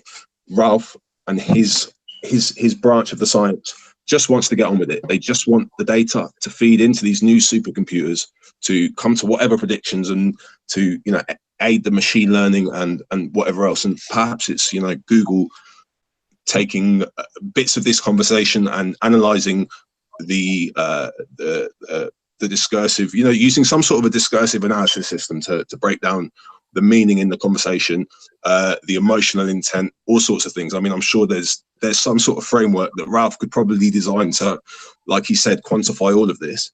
And yeah, I don't think this is really... I'm sure Ralph just wants to get on with it. And this is the thing. So let's say we do it and we get into this bucket model. What are the benefits? And what then happens when people want to subdivide and subclassify? And like you say, so people like Sophia, for example, or the woman in America who said that she was black, and she was definitely not black. She was definitely born like white, Caucasian, American, European, you know. And again, like we're talking about politics and religion and all sorts of things. Like you've mentioned Judaism, which is like an ethnicity and a religion and a kind of worldview all in one. Like it's and the same with Islam. These are big branches that again try to kind of contain and harness the inherent irrationality of humans. And Ralph is essentially, like he said, he's a Christian, which is cool. If that's the program that he wants to use, if that's the OS he wants to use, someone else is using a different operating system. At the end of the day, there's incompatibilities, and I don't know if a computer can necessarily sort that out for the whole. Like, I don't think it could capture the nuance. Like, I'm sure there's aspects of this conversation, like my religious identity doesn't define me or drive me in any sort of meaningful way. For Joseph, you know, he doesn't. From what I've watched, you're not like a practicing Jew. It's more of like an ethnicity. No, I'm a practicing Jew. You're, sorry, I don't usually interrupt, but 100% an Orthodox Jew. Okay, Orthodox practicing. Okay, so I would say you're like, you know, you're a theist. You believe in a creator. That again, that's a different classification. Like a computer hasn't proven or disproven a creator. I'm not sure that. I don't think Ralph is saying that computers are gonna do. I think he's just using the computer model to talk about classification of races. So I don't think he's saying that he's gonna use that to do all his politics. So I think maybe that's been taken a bit too far. But to talk about Ralph, I think with Ralph, I just want to say this while he's not here, because it's always best to talk about someone when they're not there, right? That's the best way.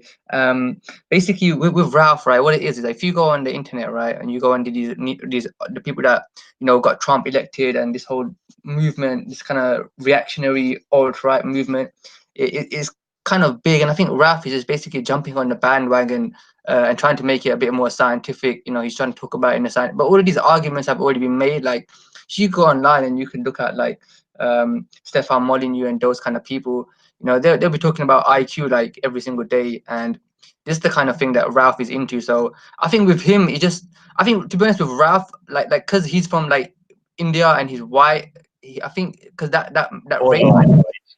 He doesn't appear white. You can tell he's not white. Yeah, but I do know he's half white. I think he's half white, half Indian. Yeah. But you he's from South India. Tell that he is mixed race just by looking at him. I would say that. I mean, maybe you could, but I wouldn't know that there was white in him just by looking at him. No, but because you know what it is, a lot of Dravidians don't look like that. So he actually looks like a more of a North Indian type because he's from South India and white. So obviously, if you have a white person and an Indian person, they can be quite brown. Do you know what I mean? Like half. Like they can be quite brown. So I think that mix is not so common. So I think he's a bit confused, like himself, like his own identity, and that's why I think he jumped on this thing here to try and like kind of give himself an ego boost. You know what I mean? Trying to fit in or trying to fit into. I think that's unfair. Well, and we'll let Ralph defend his own positions. One of the things I think which is really critical, which I want to put to him, is when I've spoke to Ralph in the past, he's mentioned that the ethno-state effectively makes the world better because it speaks to reality. So my question was, Ralph, if you're here already, I'd love the answer. What problem does the ethno-state solve? And I think that's really the key to all of this, because if it does solve a problem, then great, we can all benefit from that and we can all cluster into our ethnicities. But historically, that's led to massive wars. And to the point of social constructs, if you look at the Rwandan genocide, and there's people who will know far more about it than me, but I believe it was the Hutus genocided the Tutsis. But how were the Tutsis? Who were they? Were they ethnic group? Effectively, the Belgians came in, looked at a group of people who were in a position of power and said, effectively, if you own 10 cows, have a longer neck or a longer nose, you're now a Tutsi, and if you're not, you're not. And then from that, so their society remained very, very polarized, with the small minority being in a more affluent position.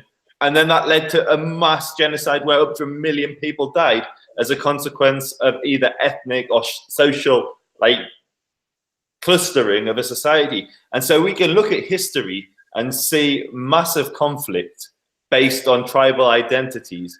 And so my question to Ralph when he comes back is, if you do want to push society back into that direction, what problem are you solving today with that? Because we actually live in a great country. It's diverse. I don't think the UK is a terrible place. I actually think it's great. I think it's fantastic that you have a diverse panel here discussing ideas and challenging each other, coming from very different cultural and ethnic backgrounds. So for me, it's what problem does the ethno-state solve?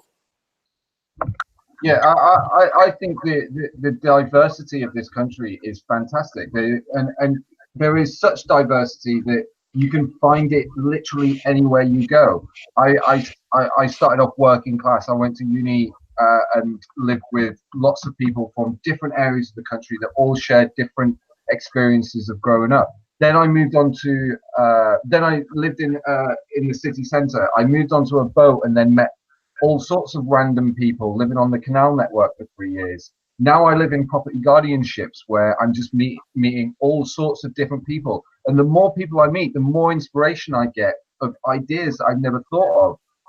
And for me, it's just such a creative and expressive way to live in a diverse world that I just can't see why people are so attached to this closed-mindedness of, oh, I just want to stay with the people that look like me because it's comfortable. Like, it just makes no sense to me.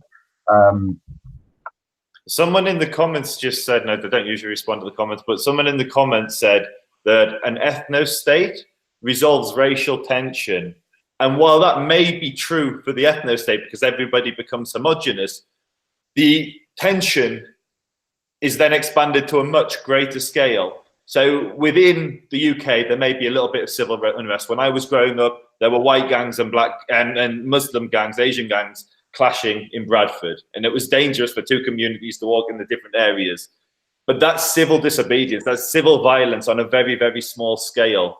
When you create ethno-states, that's then blown up to state violence against other states. And the death tolls are far greater, and the unrest and the damage to humanity is far greater than whatever tension there may be within a diverse society. Yeah, 100%. I agree with that. I think, I mean, yeah, it's the conclusion, and whether the human cost, the political cost, is worth the particular experiment, I suppose. I mean, it's all just these are all just like big social experiments, like Islam, Judaism, Christianity. These are kind of these cultures that have propagated through time, through people, like across space, and some people have a better understanding of perhaps the cultural element of their religion. Some people, you know, are incredibly orthodox, traditional. Some people are liberal. You know, it's. I think we're seeing now that the extremes are kind of agitated and kind of want something to happen. And yeah, I'm not sure we've kind of reached the critical point yet. I think it's yeah, like you say, the UK is like a great country. Like, we've got cool platforms that have been made for us by computer scientists, and we can stream stuff. And yeah, like Google Hangouts is a blessing. Like, big up Google, big up Content Over Everything, big up Streamlabs, big up Ralph. Like, it's not a thing. It's more getting a handle on the definition, which I think is what Ralph wants to do. I think he wants to kind of get to the data and analyze it. And social scientists tend to faff around with the collection, and it's slow and gradual.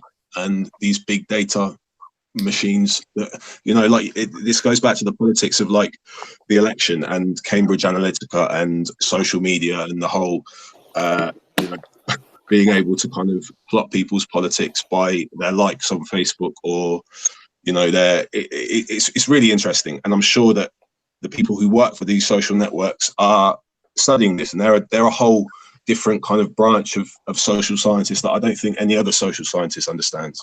They baffle the layman. Like, I think these people who work for Google and these big tech companies are kind of, they're thinking light years ahead. They're visionaries, and perhaps, you know, we do need to let them take the lead. Maybe that's the right way. We need this kind of rigid, formal system that kind of self-corrects for errors. But then again, like you say, are these world wars that we fought in the last century? Are they self-corrections? Are we correcting? Now we've all got nuclear weapons. Is MAD gonna be a thing? Are we just gonna chill? It's complex. Like, people are irrational. So yeah, the danger of things like wars, which I think in this century run the risk of being nuclear. And that's a whole different politic. I don't think we've got a nuclear scientist here. But let's say a nuclear bomb goes off and then the MP goes off. All of Ralph's data and all of his computers go blank in a second. So all of that is like, we're storing all this data for a purpose, or we're not. We're moving forward with our technology for a positive purpose, or we're not. Like, either we've gotten stuck at the level that we got to in 1945 with the Manhattan Project, and we're going to self-destruct and reset, or we're going to progress. And perhaps people like Ralph need to do that. I don't know. And so Christian scientists, maybe they're the answer. I don't know. I don't know, Joe. I'd just like to make a point that Charles Murray actually is a social scientist as well, where Ralph has got his inspiration for for this ideology that he has. So for him to have such a dismissive view of sociologists, then I think rather than just going back on the Ralph's view about social sciences, I think they will just go round in circles. I think if we advance the conversation forward, I think that'll be better. Ralph, I don't know if you caught, I posed a question to you at the beginning. Basically, we all know where this is going because we've all watched well, not a million, but we've all watched your videos on Content Over Everything. And that is that the ethno-state is the solution to all of our problems. And my question's really specific. What problem does the ethno-state solve? That's a good question. I'm glad you're running ahead, so it's much more fun at the top. Yeah, so the question is different people have different views, so you can take different axes to it, right? And I think the ethno-state has a bad rap. So if you think ethno-state, you think Sikh highlanders, yep, I'm not interested in that. The question is, what is the global narrative? What's driving it from the top? So if you just think of the old picture I had over here, right? Am I still sharing my screen? Hey, so if you just think of that little picture there, and you look at come back. And you look at the big scale right to the top at Earth and space and our entire planet. What's the global macro directive as a little computer typist? Hey, there's 7 billion of us. And by 2050, about a generation and a half, we're stabilizing in terms of second differential growth at about 10 billion chimps. If you look at that by multiple stratifications of data, you look at it by race, ethnicity, you get about 55% of the board is Asia. Very strong ethno-states as they stand default right now. On the left-hand side of the world map, you've got about just under 1 billion whiteys left. Africa going through its own crisis of an exploding population with the biggest numerical mass migration ever seen in the history of mankind. Because of globalization, technology, increased travel, increased communications, the world is rushing at each other, but the macro trends of data are crystal clear. So to answer your question, if you look at it by another stratification, which is economically, liberal democracies since the Enlightenment have done great things, lifted poverty, health, conditions, everyone's much better and people are getting better and better. So the macro trend upwards is good stuff. But it's running into this conflict that the disparity under this accelerationism is leading to this sudden change of migration of different chimps. And it looks like we've never seen this kind of diversity in such a short period of time ever, historically. And it looks like the impact is quite significant, right? So if you look at the ethno-state, it's a stability mechanism that says, look, to reduce conflict and to deal with the global issues like mass migration, the horrors created by globalization, both in the first world and the third world, if you look at this global cartel that has arisen, it has kind of piggybacked on the Enlightenment project and not left us in the best, most stable state. The environment's unstable, mass migration unstable, job economy is unstable, stock market's unstable. What is the calming effect? And it looks like globalism needs to be unraveled. And ethno-state is simply a step backwards to what has been stable. The wars notwithstanding, we're not giving up the good stuff about peace, to be able to calm down the mass migration, the mass integration issues that seem to threaten the stability of the first world. But then you begin to sound like the communist that says that there's never been a true communist state, or the free market capitalist that says there's never been a true free market. Because what you're effectively saying is that the ethno-states of the past, they clashed, but the ethno-state that we'll build in the future, despite dividing ourselves along these ethnic lines, we're not going to clash. And that's the bit I need convincing on. I don't understand how if you divide society or divide the world into these ethno-states, how those states, given the nature of man, aren't going to begin to compete with each other. I think perhaps maybe complicit in that, there's a genuine question there, but the first question first is, this doesn't preclude or imply the giving up of normal stability and prosperity metrics. Let's take a simple example, make it very blunt, because I know Beyond likes blunt. Let's look at the percentage and scale time of Islamic immigration into the West. So if you plot the 60s and the liberal experiment, and you plot the 80s boom in the 90s, you see the sudden spike of immigration into Europe from the third world, of which a distinct component is Islamization. So this is no statement against Islamization per se, But you can see that suddenly this mixing, if you like, is unprecedented and it's just accelerating. If it wasn't for world demographics, Whitey stuck it because of his birth rate of 1 billion, you're looking at 70 to 80% of the core of the first world under literally an uncertain, unpredictable effect. Ethno-states are not, shouldn't be thought about, just keeping the other guy out or in. It's more a question of saying, what would you do to calm the situation when 55% of the final state of the world is the two strongest ethno-states of the next century, India and China? You've got a clash between the first and third world. Africa has a humanitarian crisis. Its population doubles. It can't feed itself. It doesn't have the carrying capacity. Is that coming to the West? These are global macro trends that ethno-nationalism is almost a way of saying, stop, slow down the delta, right? Liberalism won't do it, right? Because liberalism is just going to continue with mass migration. If that makes sense. If you wanted your choice, if you consider mass migration detrimental to the state of the West and therefore the state of the entire planet, if you care about the entire planet, let's say as children of Christ, and you want maximizing them, it's a very, just to be controversial, very far-right view from God, you'd say, gosh, the maximization of that 10 billion chimps must require stability and progress in there, right? That, if you imagine that's the reason this is occurring.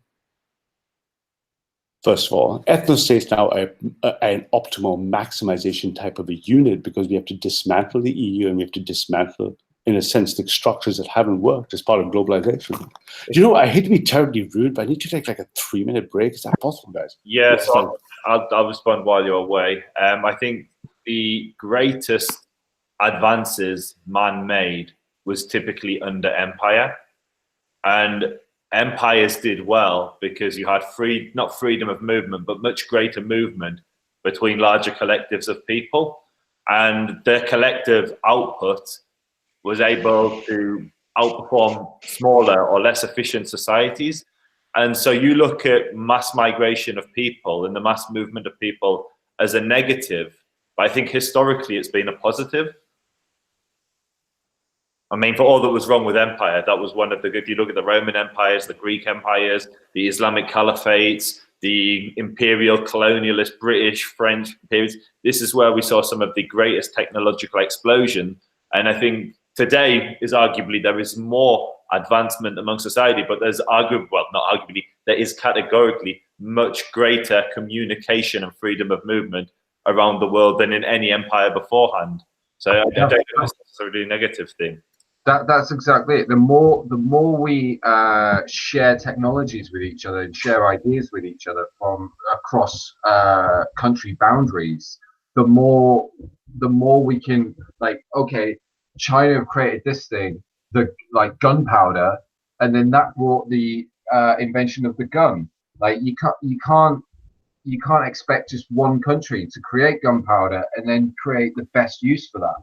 So there has to be trade throughout the world and sharing of resources and sharing of ideas. Like that is the only way that well, not the only way, but that's the best way that we can progress as humanity and quickly advance our scientific advancement.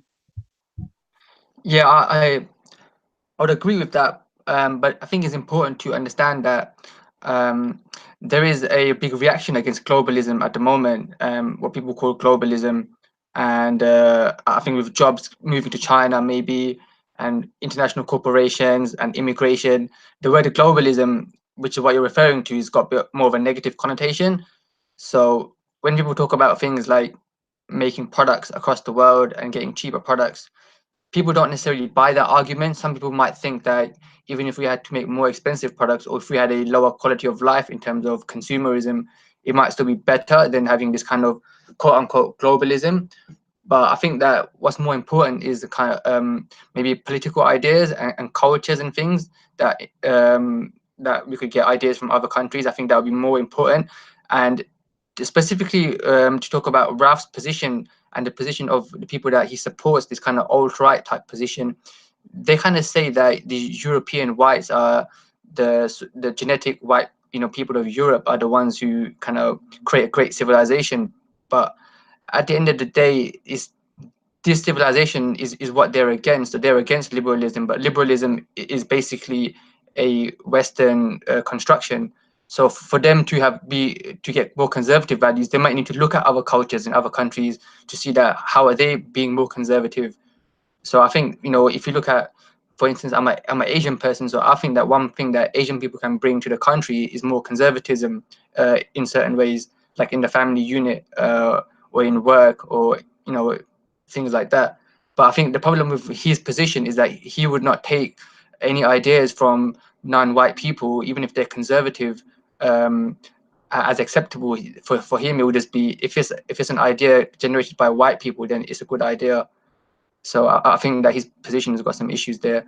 But in terms of globally, I'm not sure. I'm not sure Ralph isn't open to. I mean, he can speak for himself, but I'm sure, you know, he's mentioned Kanye West and Candace Owens and that kind of Jesse Lee Peterson position, the sort of alt-right American black conservative, which again is a kind of reaction to this. I think Ralph has referred to it as the progressive plantation or something like that. It's been yeah, coined, but I right? think the difference is those people are actually American kind of black people. What I meant was, you know, Yeah, 100%. And I think there's a distinction there as well. I think that you have essentially a system that I mean, the American system is completely different. I think their race realism perhaps might be useful to them, but then they've all got guns, so I don't know how useful that is in reality. We are somewhat more civilized in that regard, but I mean, I think this kind of boils down to, again, the implementation of systems, which, if you're a conservative, you prioritize the individual and individual liberty over the sort of subjugation and submission to systems, which, and some people have said this is against your Christianity as well, which is another system. And I don't know where you place Jesus on the political spectrum, but you've got aspects of this kind of revolutionary conservatism, which I think is yet to define itself. You know, Jesus hasn't come back yet, and I'm not sure if that's what Ralph is kind of getting at, but I'm not sure that Jesus cares about these units, or, you know, whatever the second coming is. I'm fairly sure these units are fairly unimportant. And if you're a Christian, I don't think these units are important. So I think guys like Bob are quite interesting in the part, because they talk about the Christian identity being prioritized over, you know, the non-Christian, atheist, white, kind of loosely national identity, which is interesting. And I think he said that he feels that a Nigerian guy who's Christian is more at place in the UK as a Christian country. Bob's anti ethno nationalism. So again, that's an interesting counterposition. So you've got this sort of interplay between the two positions, and yeah. So where do we point to an ethno state? And I mean, without sort of pointing at Joseph, I mean, you could say that Israel is probably the only ethno state worthy of mention. As a kind of complete, yeah. Because it kind of links into my initial question. So my question to Ralph in his absence, actually no, it wasn't me. I went through that already. It was what problem does the ethno state solve? For the Jewish people, the ethno state isn't an ethno state for one. Almost 20% of the population are Arab. Amongst the Jewish people, in terms of genetic diversity, while there's definitely similarity, so there's shared genetic markers amongst the Kohanim tribe, which is a subset of the Jewish people. There's diversity ethnically, there's diversity in terms of racially, but the problem that the Jewish state solved was we tried living amongst non-Jews and they kept killing us. They slaughtered us in Europe, they slaughtered us in the Arab world. And so the problem is the state is a very pragmatic solution to a problem that we faced. And that we could no longer trust our existence in the hands of other people. And creating the state of Israel has caused a lot of problems. I mean, we've been fighting wars for decades now, and most of us want peace with our neighbors. But because we're differentiated along national lines now, there is conflict. So Israel isn't an ethno-state, but it is a Jewish state. And like within an Islamic state, people can convert to Islam, people can become Jewish. Non-Jews are granted citizenship. But I do accept that I can see how some people perceive it to be an ethno-state. I think better examples of ethno-states would be like South Korea, Japan, Poland, where you actually have ethnic homogeny. Like there is very this is interesting. Okay, so this goes kind of back into the IQ discussion. So if you look at the Korean Peninsula, this is again, sorry, geography facts. It's roughly the same size as the UK, like just for kind of scale. So if you imagine a line kind of, I don't know, just north of Watford, dividing the two countries, the north has an IQ of, I don't know, I think it's in like the sort of 85 region, possibly. And South Korea, a couple hundred miles to the south, has, I mean, Ralph knows these stats. I just wondered how, you know, so the Korean Peninsula, they're not satisfied with being defined as what Mr. IC3 might say is like other Chinese, or I don't know what it is. I don't know what the classification is. They've defined themselves politically using different systems, capitalism and communism, and that's how they're choosing to run their particular social experiment. I mean, if they're ethno-states, if they're ethno-states, then I think we have to look at the differences. You know, we could say, looking at those two units, that the communist system produces people of a lower IQ. If you want to make that particular correlation, I think there was a study that was done into like free school dinners and IQ, and it can even be said that people who are of a low IQ buy school dinners, and there's some sort of social element to their IQ, or you can say that school dinners lower your IQ, the inverse, which is true. So I don't know. Does communism and these ethno-states, you know, do we create them along political lines? Is that the unit that we're using? If you're going to bring up communism, Cuba is a communist state, but they have free education. I'm not sure what their IQ is, but they are one of the highest exporters of nurses in the world to places that need need medical experts. So I'm not sure that's entirely true that communism is such a failure for like high IQ people. Communism is very big on education and free education for people. So no, I was just highlighting the danger of the units that you select. You know, if you pick, you know, bivariate analysis, let's pick communism and IQ. What's the correlation? Race and IQ. What's the correlation? You know, okay, so what's the do we believe that there's some sort of meaning that's attached to people who, you know, some deeper political kind of magnetism that pulls people one way or another? I'm not so sure. I think events and circumstances and people's environment pull them in different directions. And like you say, Joseph, Israel exists amongst enemies. Like, they have to define borders, and geography is important to them because they need to identify friend from foe. And that's just a practical, cold, hard, scientific, like legal binding definition, like geographically. And you would plug that data into a GIS system, and you would create, you know, a defense network that could protect Israel from attack. You know, I mean, this is all stuff that geographers are doing. They're building GIS systems to map this stuff for future conflicts. I mean, we've got technology, right? It's what happens with the politics. What's driving? Are these empires?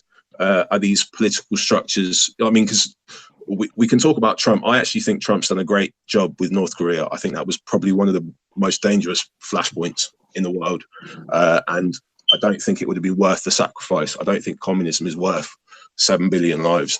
And that, I mean, I'm not a communist. I don't claim to be, and I'm not saying that communism is somehow correlated to IQ. What I was saying is that different political experiments produce different political outcomes, and some of those can be measured and some of them can't. Can you measure the loyalty of a North Korean soldier, for example, based on his income based on the amount of food that he has. I'm sure there's some metrics that you could draw that could pull some quite useful data from. But this is all like, you know, this is all again straying into the realms of what ifs. And I think Ralph, he wants to get somewhere, and I want to know where he wants to go. Yeah, he's back. He's back. So should we let him carry on? Say different political experiments produce different political outcomes, and some of those can be measured, and some of them can't. Ralph, do you want to talk?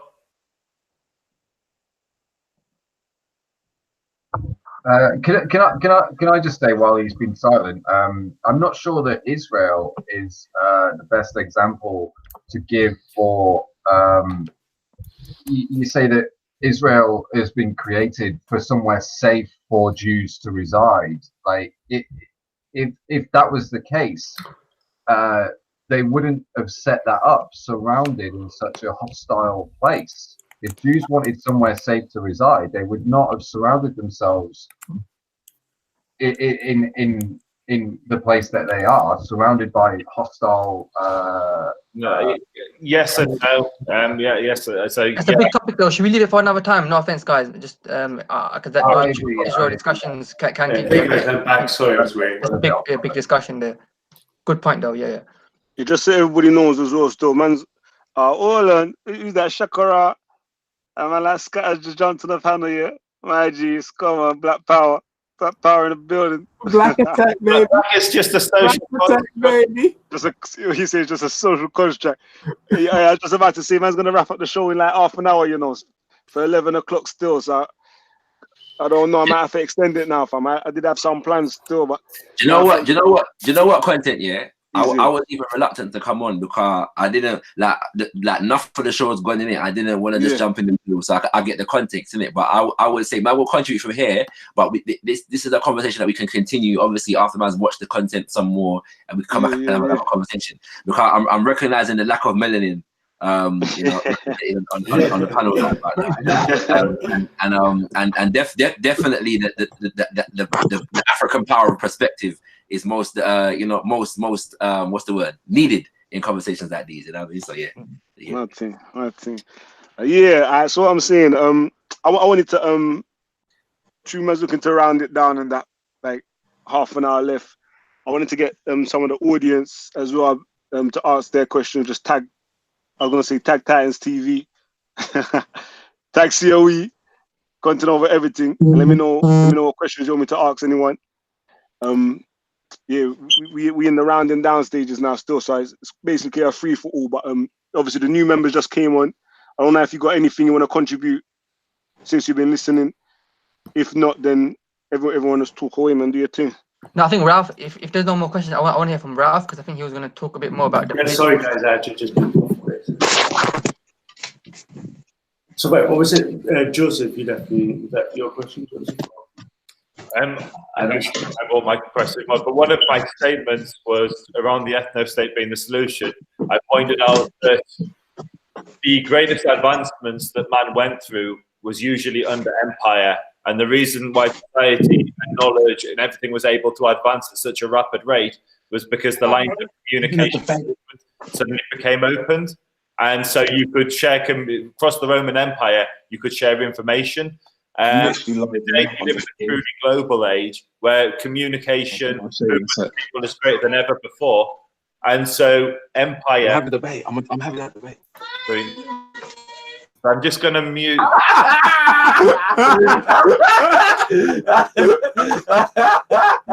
There we go.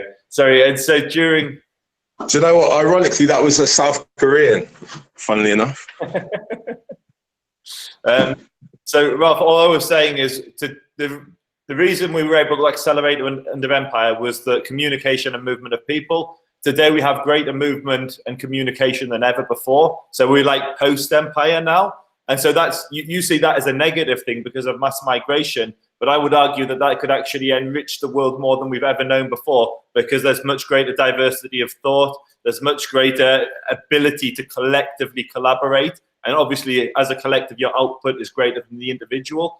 And so I'm just not sure I buy into the argument that mass movement of people is a negative thing. it could be a very positive thing if we would look at empire.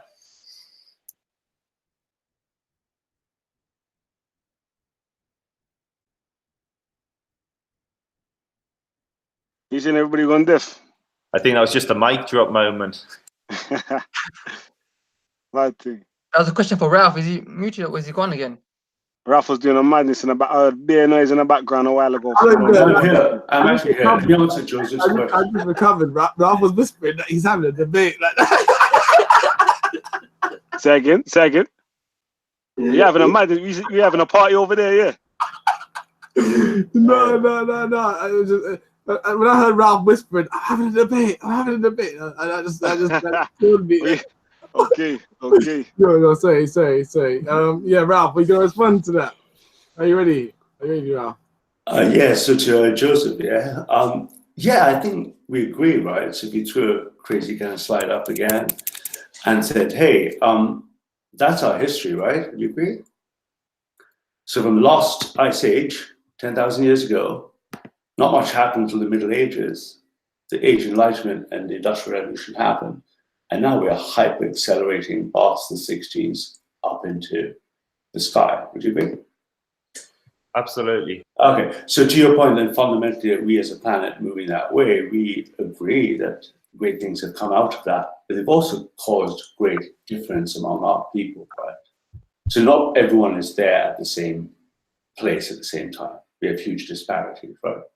So the average sub-Saharan GDP per capita is not like the Western Europeans, right? There's huge disparity of wealth and equity. So if you look at where that population is, what that means, or what that says is, you've got this kind of crunch happening. We in the reactionary right call that, the new right, we call that accelerationism. And we say accelerationism is happening at that pace that says our population is racing the next 30 years, 35 years to from 7 to 10. It reaches a final state.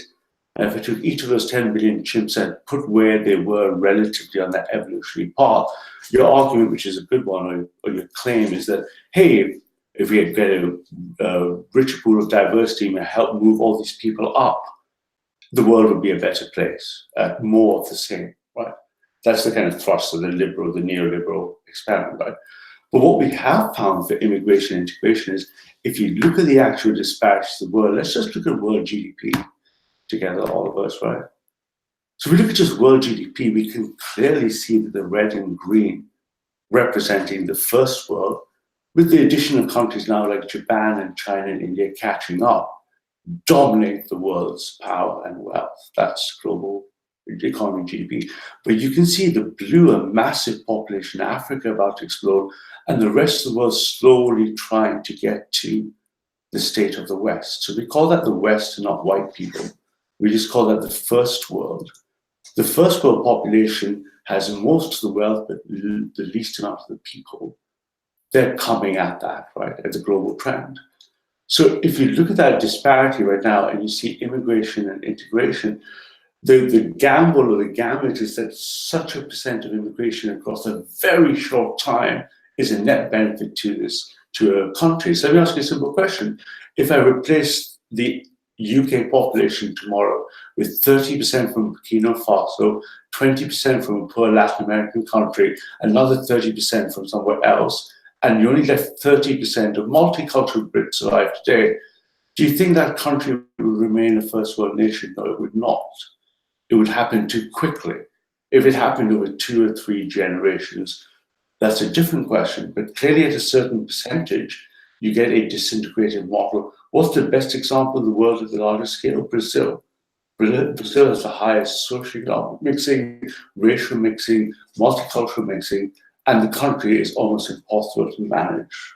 That's just a hypothetical. So just a second. So if you look at the answer to Joseph's question, if we look at the macro problem as being, we have to manage this relationship, this inequity between the first and second and third world, according to this progress, balanced against a mass unstable clash of different fundamental tribes of people we have never witnessed in history. An ethno-state is a stabilizing mechanism that says, Perhaps 80% of Israel should remain, okay, secular for secular Israelis. Perhaps 80% of North Korea should remain for ethnic North Koreans. Perhaps 80% of Finland should remain that until you get the stability as opposed to mass rushing in 2 or 3 generations, 40% of the board across to another area. It's a stability risk, first of all. Can I just say that's a hypothetical situation that is never going to happen, so it's irrelevant. Like you're talking about taking the UK population from 80-90% white British and suddenly becoming 30%, and it's not going to work. Immigration doesn't work like that. It's more of a progressive, slow process where a population will. Immigrants will come in, and they will have kids who will then their kids will integrate more because they grow up in this society as opposed to grow up in a society where the culture is different. So to say that it's suddenly going to go from 80-90% white British to 30% white British is just a ridiculous notion to bring up. What do you mean by integrate, first and foremost? Because I'm not sure what you said then just is actually true, because all of us on this panel, or not all of us, but most of us socialize predominantly with those of our own ethnic or tribal or religious groups. And so if you go to Speaker's Corner as the classic example, gang sticks together, the Muslims stick together. I'd say the Jews stick together, but there's only ever me there. People... I'm not sure if second, third, fourth generations do truly integrate. There are entire places, Luton, Bradford, which entire neighbourhoods are Muslim. You go to Golders Green, Stamford Hill, they're very Jewish. So I'm not sure the integration argument is actually true. I think multiculturalism preserves people in their communities. Sorry, Leon. Sergi, on the subject, Takia Watch asked the question: does Joseph want mass movement of people into Israel, or is it only to Europe? So first and foremost, I'm not saying I want mass movement into Europe. That's not what I said. What I said was the movement of people and communication advances society. I genuinely don't know what my position is on immigration. I see the benefits of mass migration, and I also hear the concerns of people like Ralph, of the alt-right, I come from I grew up in a white working class pit village in the north of England, and the entire London was a completely different experience for me. The UK has changed irreversibly, and to be honest, it doesn't really matter what Ralph and those that advocate for ethno-states say. We can't turn back that clock unless you're actually talking repatriating people who aren't are of a different colour back to their ancestral homelands. And then what happens to educators like me and Ralph? We're both mixed race. I'm half Jewish, half English. He's half Indian, half English. Where do we get shipped off? India doesn't want him. Israel doesn't want him. I mean, it does, but in theory, we could be rejected by all countries and we're stateless. What about someone who looks black but is actually white, or who was born from black parents but is white and not Michael Jackson style? But practically, I think it's almost a pointless conversation because we are in the situation where we are. So I'm not advocating for mass movement. I'm not advocating for open borders. What we're having is a conversation to try and understand the political landscape, because we live in a generation where the world is changing at a more rapid pace than ever before. And I think it's very useful to have these conversations just for ourselves to understand it. Okay, so just to speak your point, just very easy. A great study that was out recently with a large data set, and share this for the United States, but I think it applies generally, is a large population sample, and it's a repeated study, was asked, what do they identify the most important out of a list of 5 things? 3 of them dominated, and the 3 were: number 1, race or ethnicity; number 2, beating nationality; beating number 3, ideology. Now, here's a very important point to understand why ethnostates matter. If you look at the relative response of the different races, 81 blacks and Asians went for race, 70% Hispanics, but only 40% of whites went for race first. Can I ask? So let me just finish it for a second.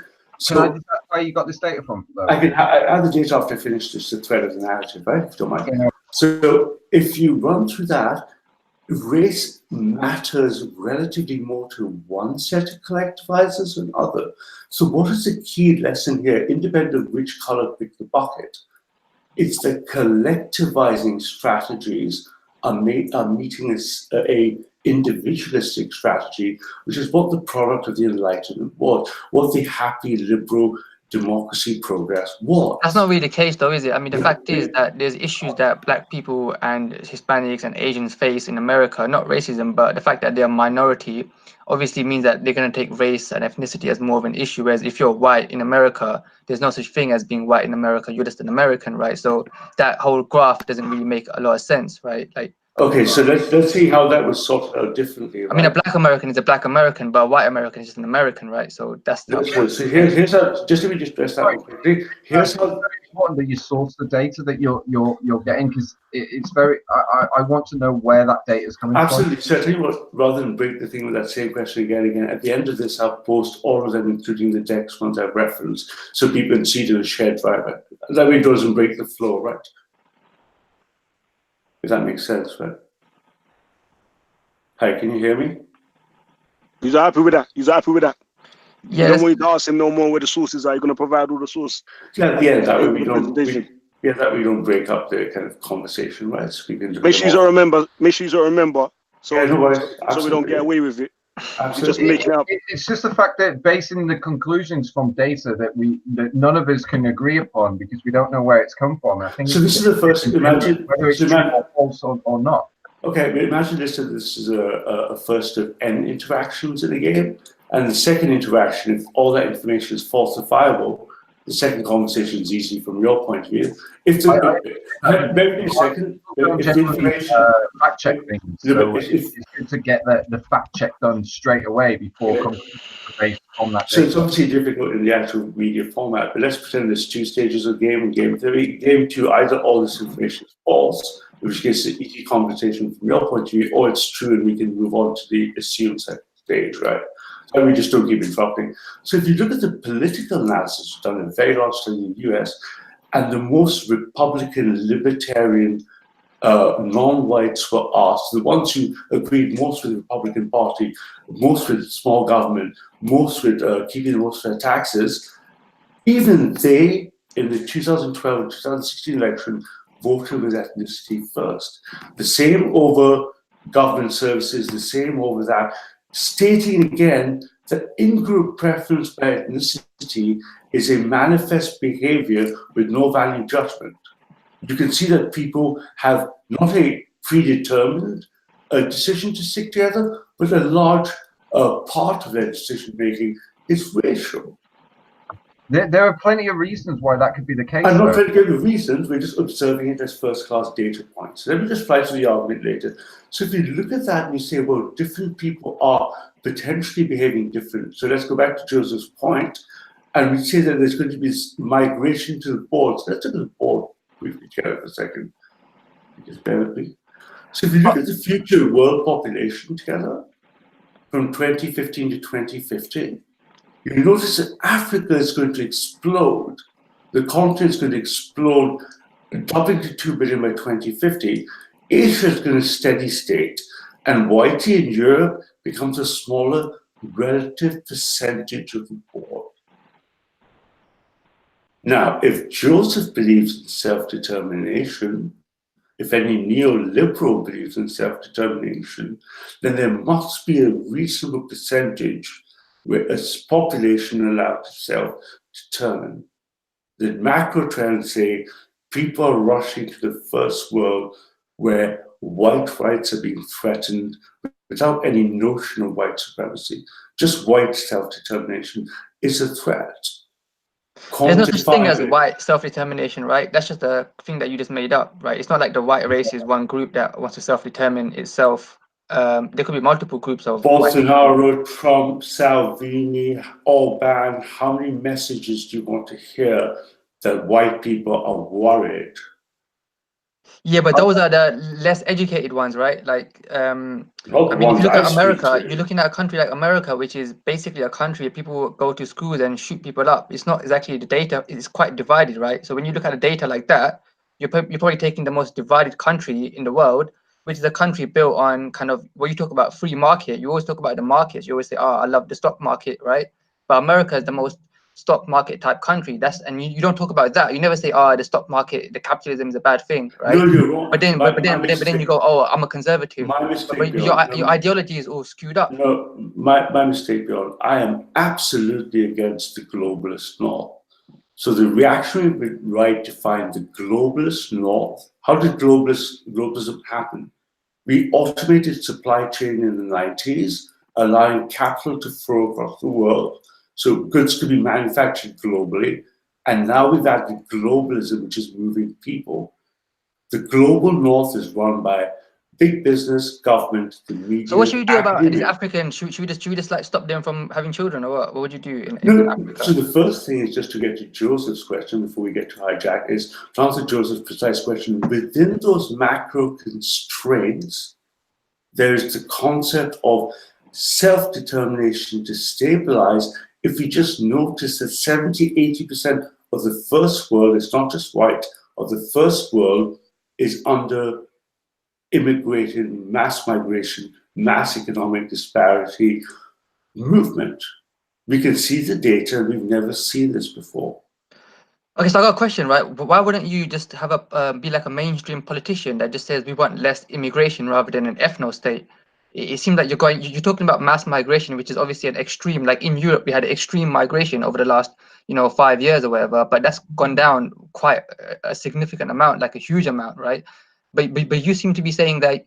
So sorry to interrupt. That's just factually incorrect. The two biggest migration patterns happening across the whole world is people are racing to larger super cities, and poorer people are moving to wealthier areas incrementally. Those patterns have held for a century. Cities are getting larger, people are moving to them, and poorer people are moving across the world to incrementally richer areas. Is the macro pattern. But my question to you was, why don't you focus on just decreasing migration, if this is what you're concerned about, to the West, rather than this extreme position of kind of race-based ethno states?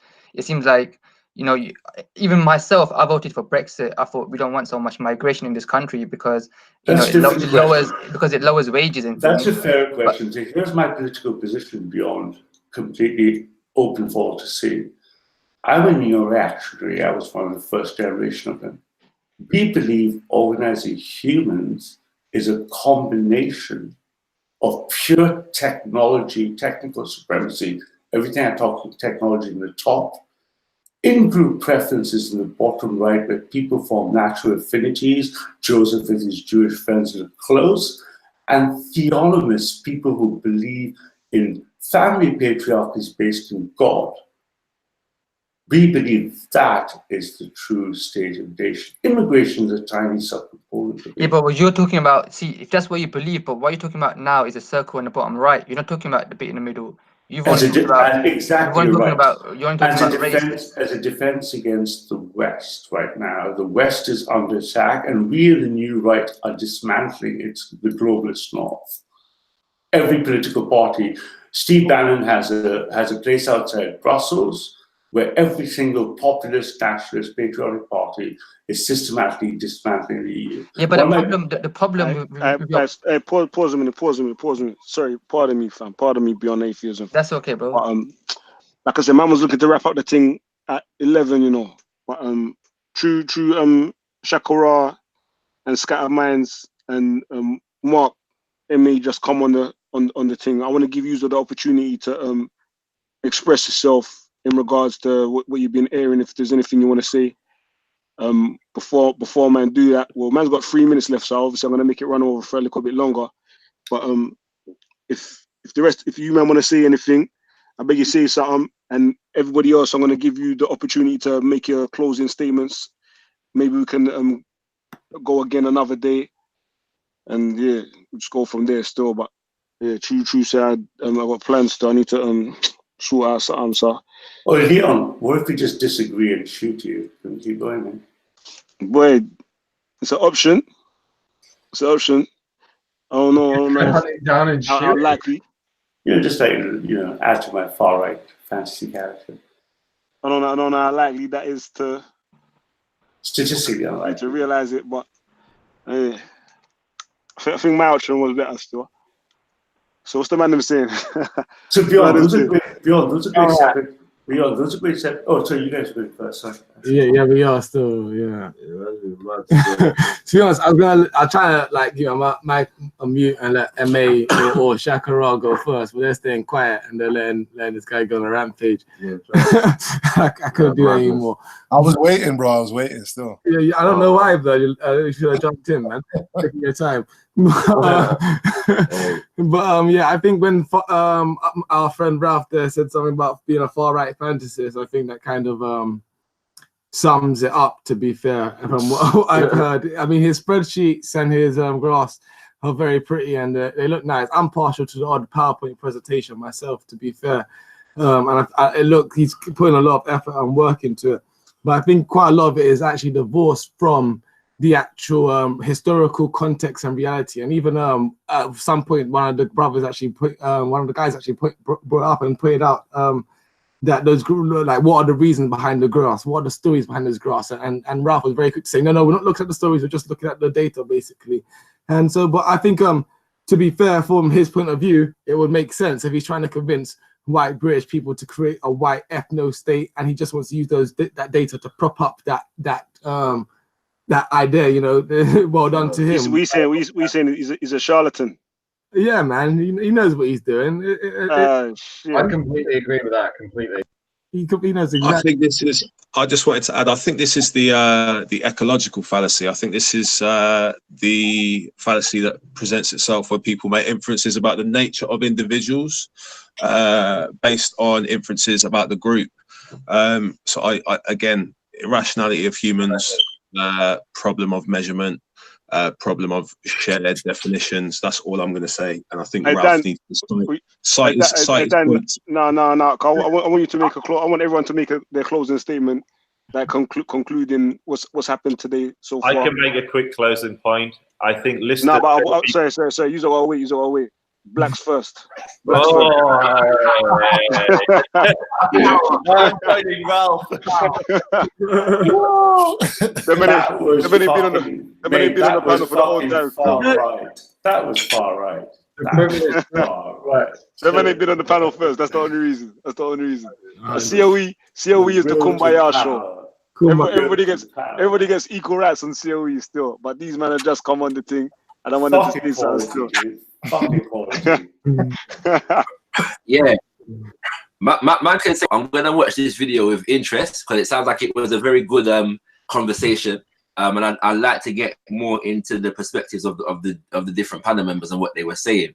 What I will say in terms of what I've heard since I've been on is firstly, we have to be careful about these terminologies that we use because the trick of the European world is to define the world and have the rest of the world adopt the definitions of the rest of the world as if it's our own.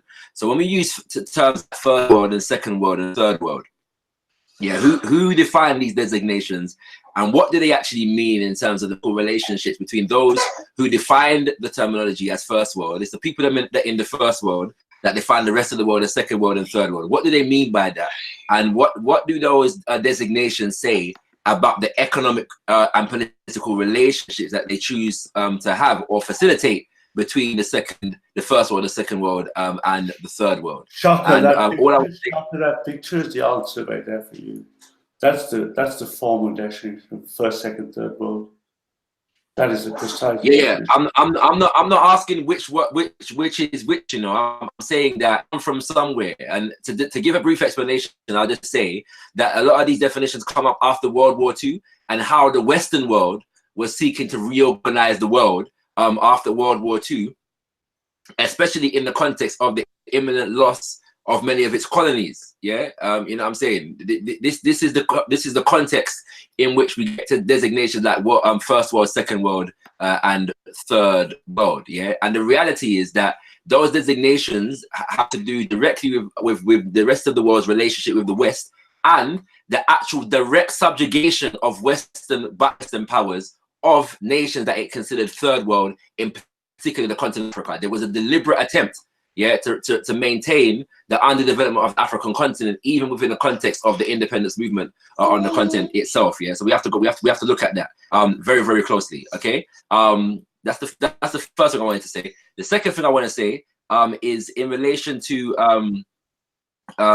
this idea of an ethno-state, and the fact that because people don't use terminologies like ethno-state doesn't mean that in actuality ethno-states do not exist. In fact, I would venture to suggest that the world economic system as we know it is ethnographically organized. It is organized, and the politics of the world is organized.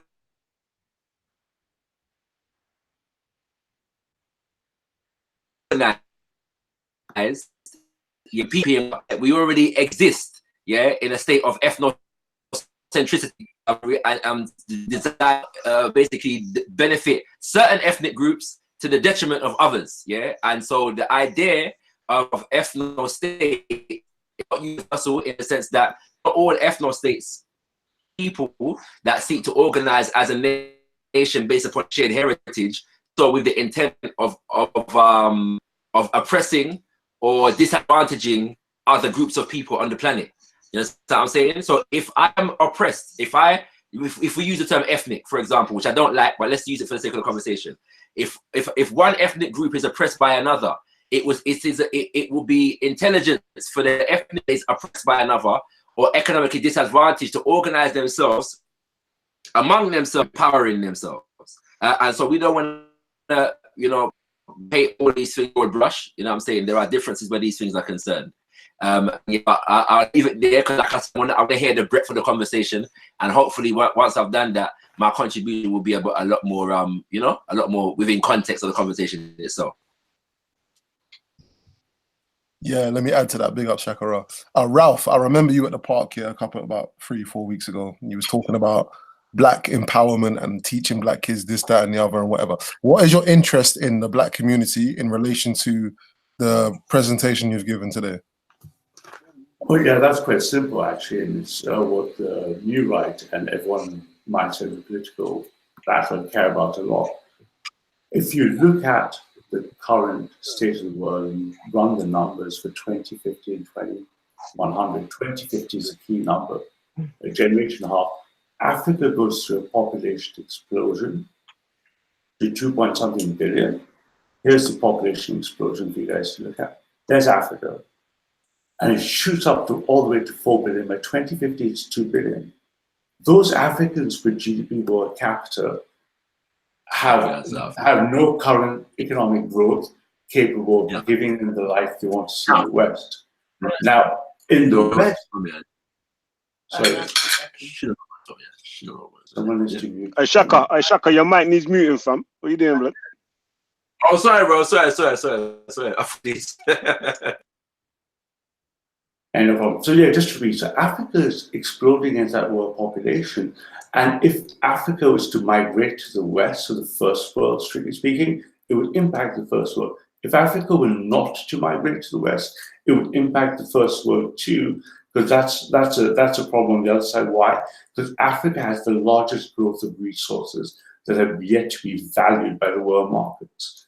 That's currently being colonized by China and India. So when you ask me, why do I care from the new right or from the Christian far right? It's because if there's anyone who should be colonizing Africa's resources, it would be the best and brightest first world Black people from the first world, because Africa is going to get colonized. If the immigration problem goes wrong, and most of the Africans are going to try to flood into first world markets, that is a massive systemic shock like we've never seen in the movement of people. We've never seen this growth. Why did we get this African growth, guys? Because 30, 40 years ago, we invested in African malaria vaccines, child population that took the death rate away and raised the birth rate of Africa. So something has to happen in Africa. So you ask me, why do I care?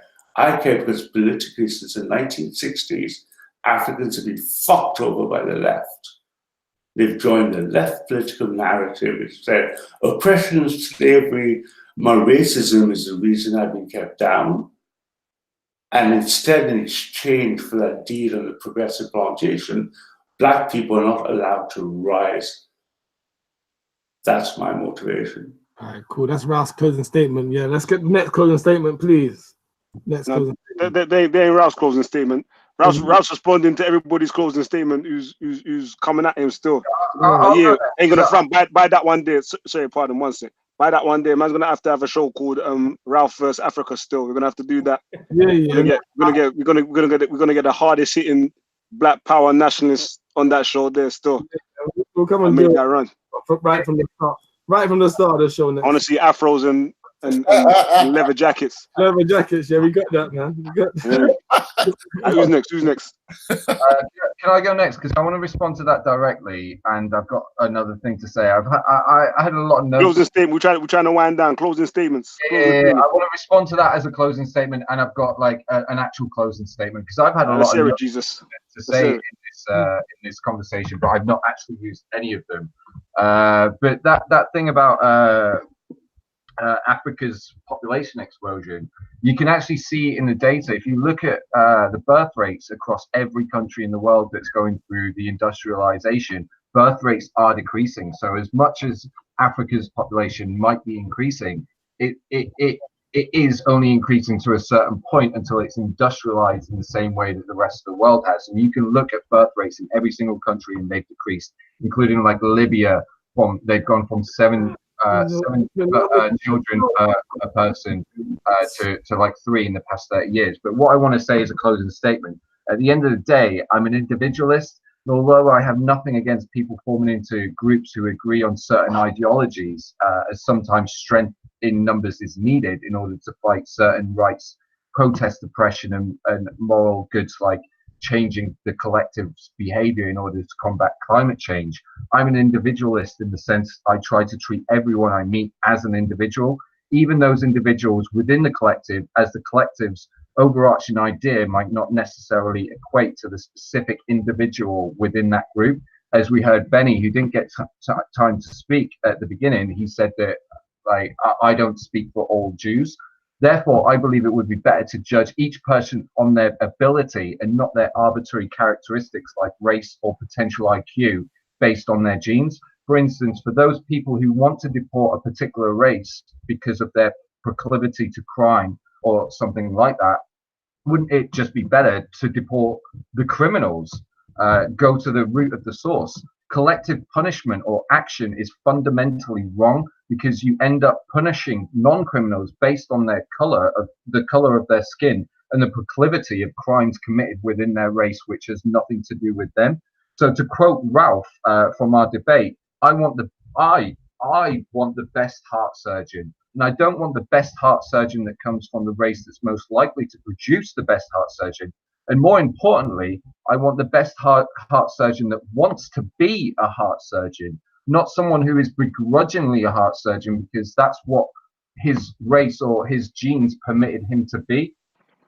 And that's it. Okay, I'll jump in with my closing statement. I think Lister is going to be incredibly lonely when they make Ralph's ethno state, because every single one of us, including Ralph, is getting kicked out of the UK. We're a very diverse panel and kind of a almost working, living proof that maybe there are more alternatives to the ethno state. We've had a great conversation. The failings of diversity right now, this panel. It's the failings of diversity. So yeah, that's it. I've enjoyed the chat, guys. A lot of food for thought. Joseph, I think that was love. That's not diversity, man. That's true love. We say one big melting pot of love. Say that. Should I make my statement as well? Quick one. Let's have it. Yeah. So I'm interested in a topic called Indo-European, and I think with Ralph and these alt-righters, they basically make out like Western civilization. They're the defenders of it, and they know best what's Western civilization. But as far as history is concerned, Western civilization is born of Indo-European culture.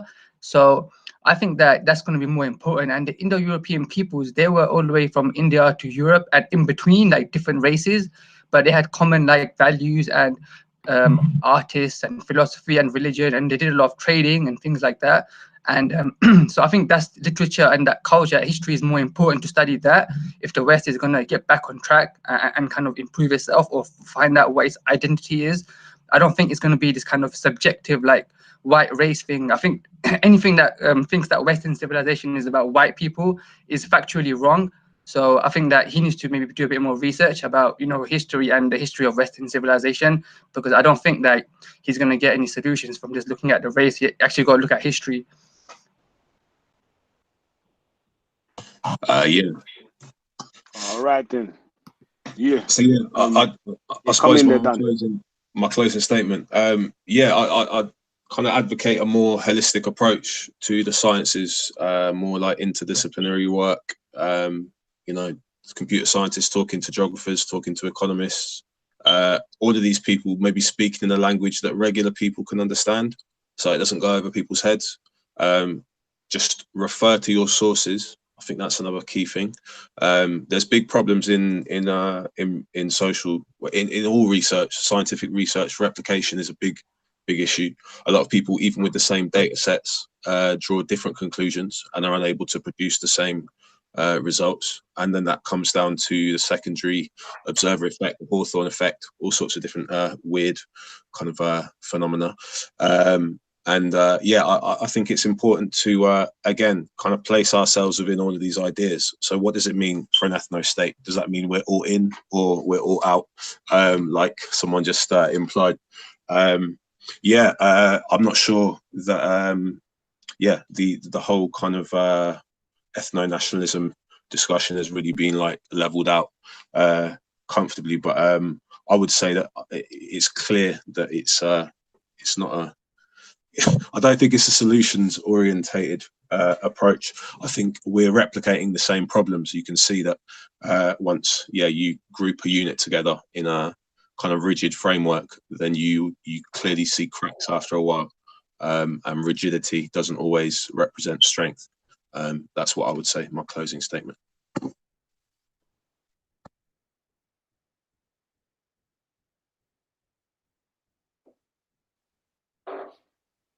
Yeah. Well, Ralph. Hey, hi. Yeah, your time still. Have you been in the bathroom the entire time? Yeah, what are you doing in the bathroom, man? It's where he gets the best. This one you guys doing. You don't mean I don't mean to respond. Big up the acoustics. Big up the reverb. Hold tight the reverb. You guys are fantasists, man.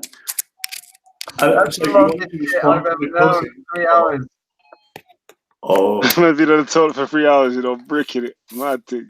Hey, Ralph, say your time now. Still closing statements.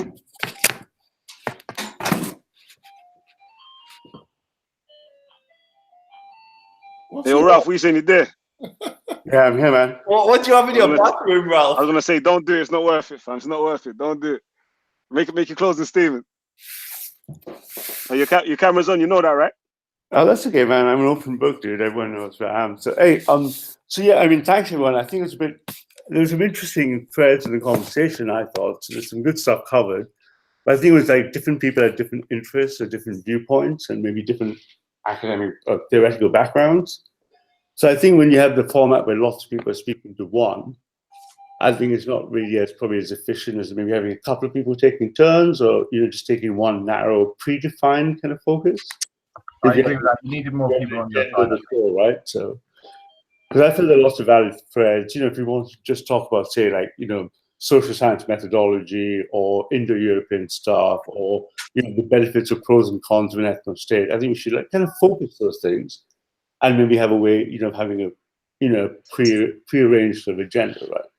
I think that'd be more productive. But I enjoy talking to everyone. So actually just relax. Yeah, most definitely. It was a good show, man. Well, I liked it. It was informative. I liked when Amza was there challenging up the thing as well. Yeah. One last thing, John, just a very quick last thing. So guys, I work in software clearly.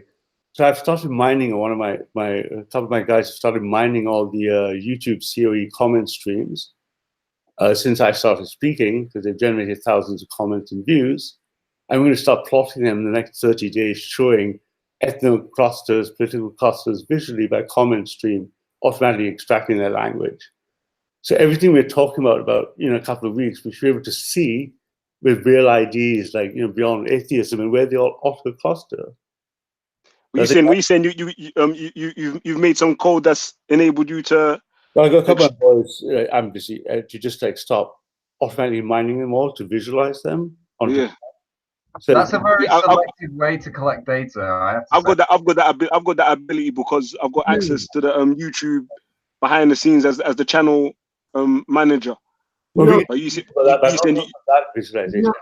Ralph, that's against the GDP law, I'm sure, man. I'm gonna sue you. We do. I used to know. I knew some. I knew some Python coders that they used to make those JavaScript. They used to make those scripts where you could do shit like that. You can target specific information what you want, and it will just go through and extract only what you want. It's good still. It's a good look. It's a good look still. No, but that's not what I actually mean, guys. I mean something even simpler. You know that little crazy pictures I'm drawing? I want to demonstrate that clustering between the Muslims, the white liberals in the park, between gang, based on your comment stream, which should draw ethno-clustering tribal structures. I think if you did it as a Venn diagram, where they all converge and agree, and that sweet spot they'd all agree on is they hate the Jews. It's yeah, victim Olympics. Let's have it. Jews have, right? Hey, your haters. That's why we run the world, right? Before we finish, can I ask Ralph if he can provide all the sources for the data that you published and content over everything? We say, listen, you remembered. We saying you remembered. I said, make sure you remember to ask him for the sources, Yeah. That's the trick. That's all you. Yeah. I'm gonna give you the sources. Wait till the end of the 10-hour presentation. When you're tired, and you want to go video, so everybody can see where he's got them from, because then it will be much easier for people to do that. Someone else wanted me to ask you a question as well, Ralph. Well, someone, what was the question? I think it was from Taniva Chima. Yo, hey Ralph, one more question. What was it? Yeah, they wanted to know your opinion on eugenics. Just on eugenics, like a general, what do you think about eugenics? Like, what do you think about climate change or something? Well, I think they want to know if you're for that. I think that's a good thing. We already know from science. Was the Indian caste system, was it a eugenics experiment? Was the caste system eugenics? Well, let's take eugenics first and just say, we already know from medicine that ultimately our biggest challenges as human beings in medicine are going to be solving certain problems at the genetic level. Cancer is one of them. There's a host of other problems that are best shared at the. So when we understand these mechanisms for genetic change, the science fiction pattern in my head would say we can imagine via science fiction genetic mutation being available in your boots. You're a young family, you have a child, you go into your boots, she takes a tablet and an embryo has blonde hair. So there's a dystopic future, a completely unappealing dystopic future where we've mastered genetic engineering and commoditized it. Eugenics is just a way of saying who gets to select what buying and selling patterns are in that dystopic future. I don't like that dystopic future, and we in the new right resist such a dystopic future.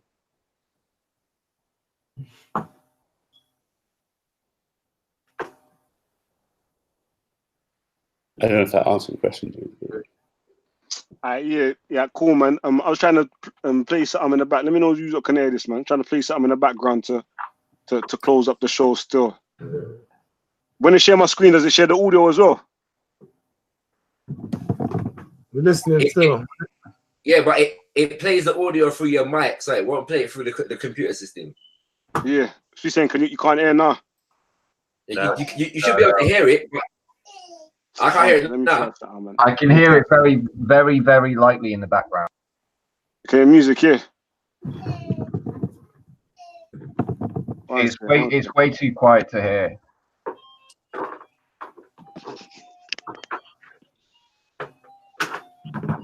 No. definitely can't hear that properly. It's too quiet. Sounds like a horror movie, man. What is that meant to be? Hey, wait, man. I went to play Michael Jackson Healed the World for the outro. Can you sing it for us? Ain't got a single voice. Ain't got a single voice. Still. Make your bed, please, ladies and gentlemen. This guy likes you and for me. Yeah, he likes that tune, don't you, bro? Kumbaya. Yeah. If you got a tune, just play it at home. Play at home yourself, and just fade down the brightness of the screen to the face to darkness, and that's how we're gonna wrap up the show. Still, it doesn't matter if you're black or white. That's my preference, though. But... Bun that tune, man. It's a lightning. Put your country on the lightning. That's a lightning, you know. Bun the tune, you know. I say that. Big up Michael Jackson for the music. He ain't getting a big up for the bedroom bully business that is dealing with those. Maybe next time at Speaker's Corner you can film me doing the moonwalk, which I think I've almost perfected. Yeah, say nothing. We'll do that still. We'll do that. You saying you going there? You going there on Sunday? Yeah. Hopefully, with this cold weather, I might not because I need to make some money. But who knows? Hopefully. You still. Yeah. Everybody else, man. Respect for coming on the panel.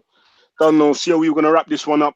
Hey, Lister. Sorry, quick question, Lister. Hey, what do you think of the Gillette ad? To be honest, I heard all the reaction before it. And then I watched it briefly, like with one eye, and I just think like people have made just a massive meal out of it. Like here's the thing: the right easily triggered. It's just an advert. Who gives a shit? No one really looks into it in depth like the right do. Most people just see it, and this is the thing. It's worked well for Gillette because everyone's talking about it. Everyone's speaking their name.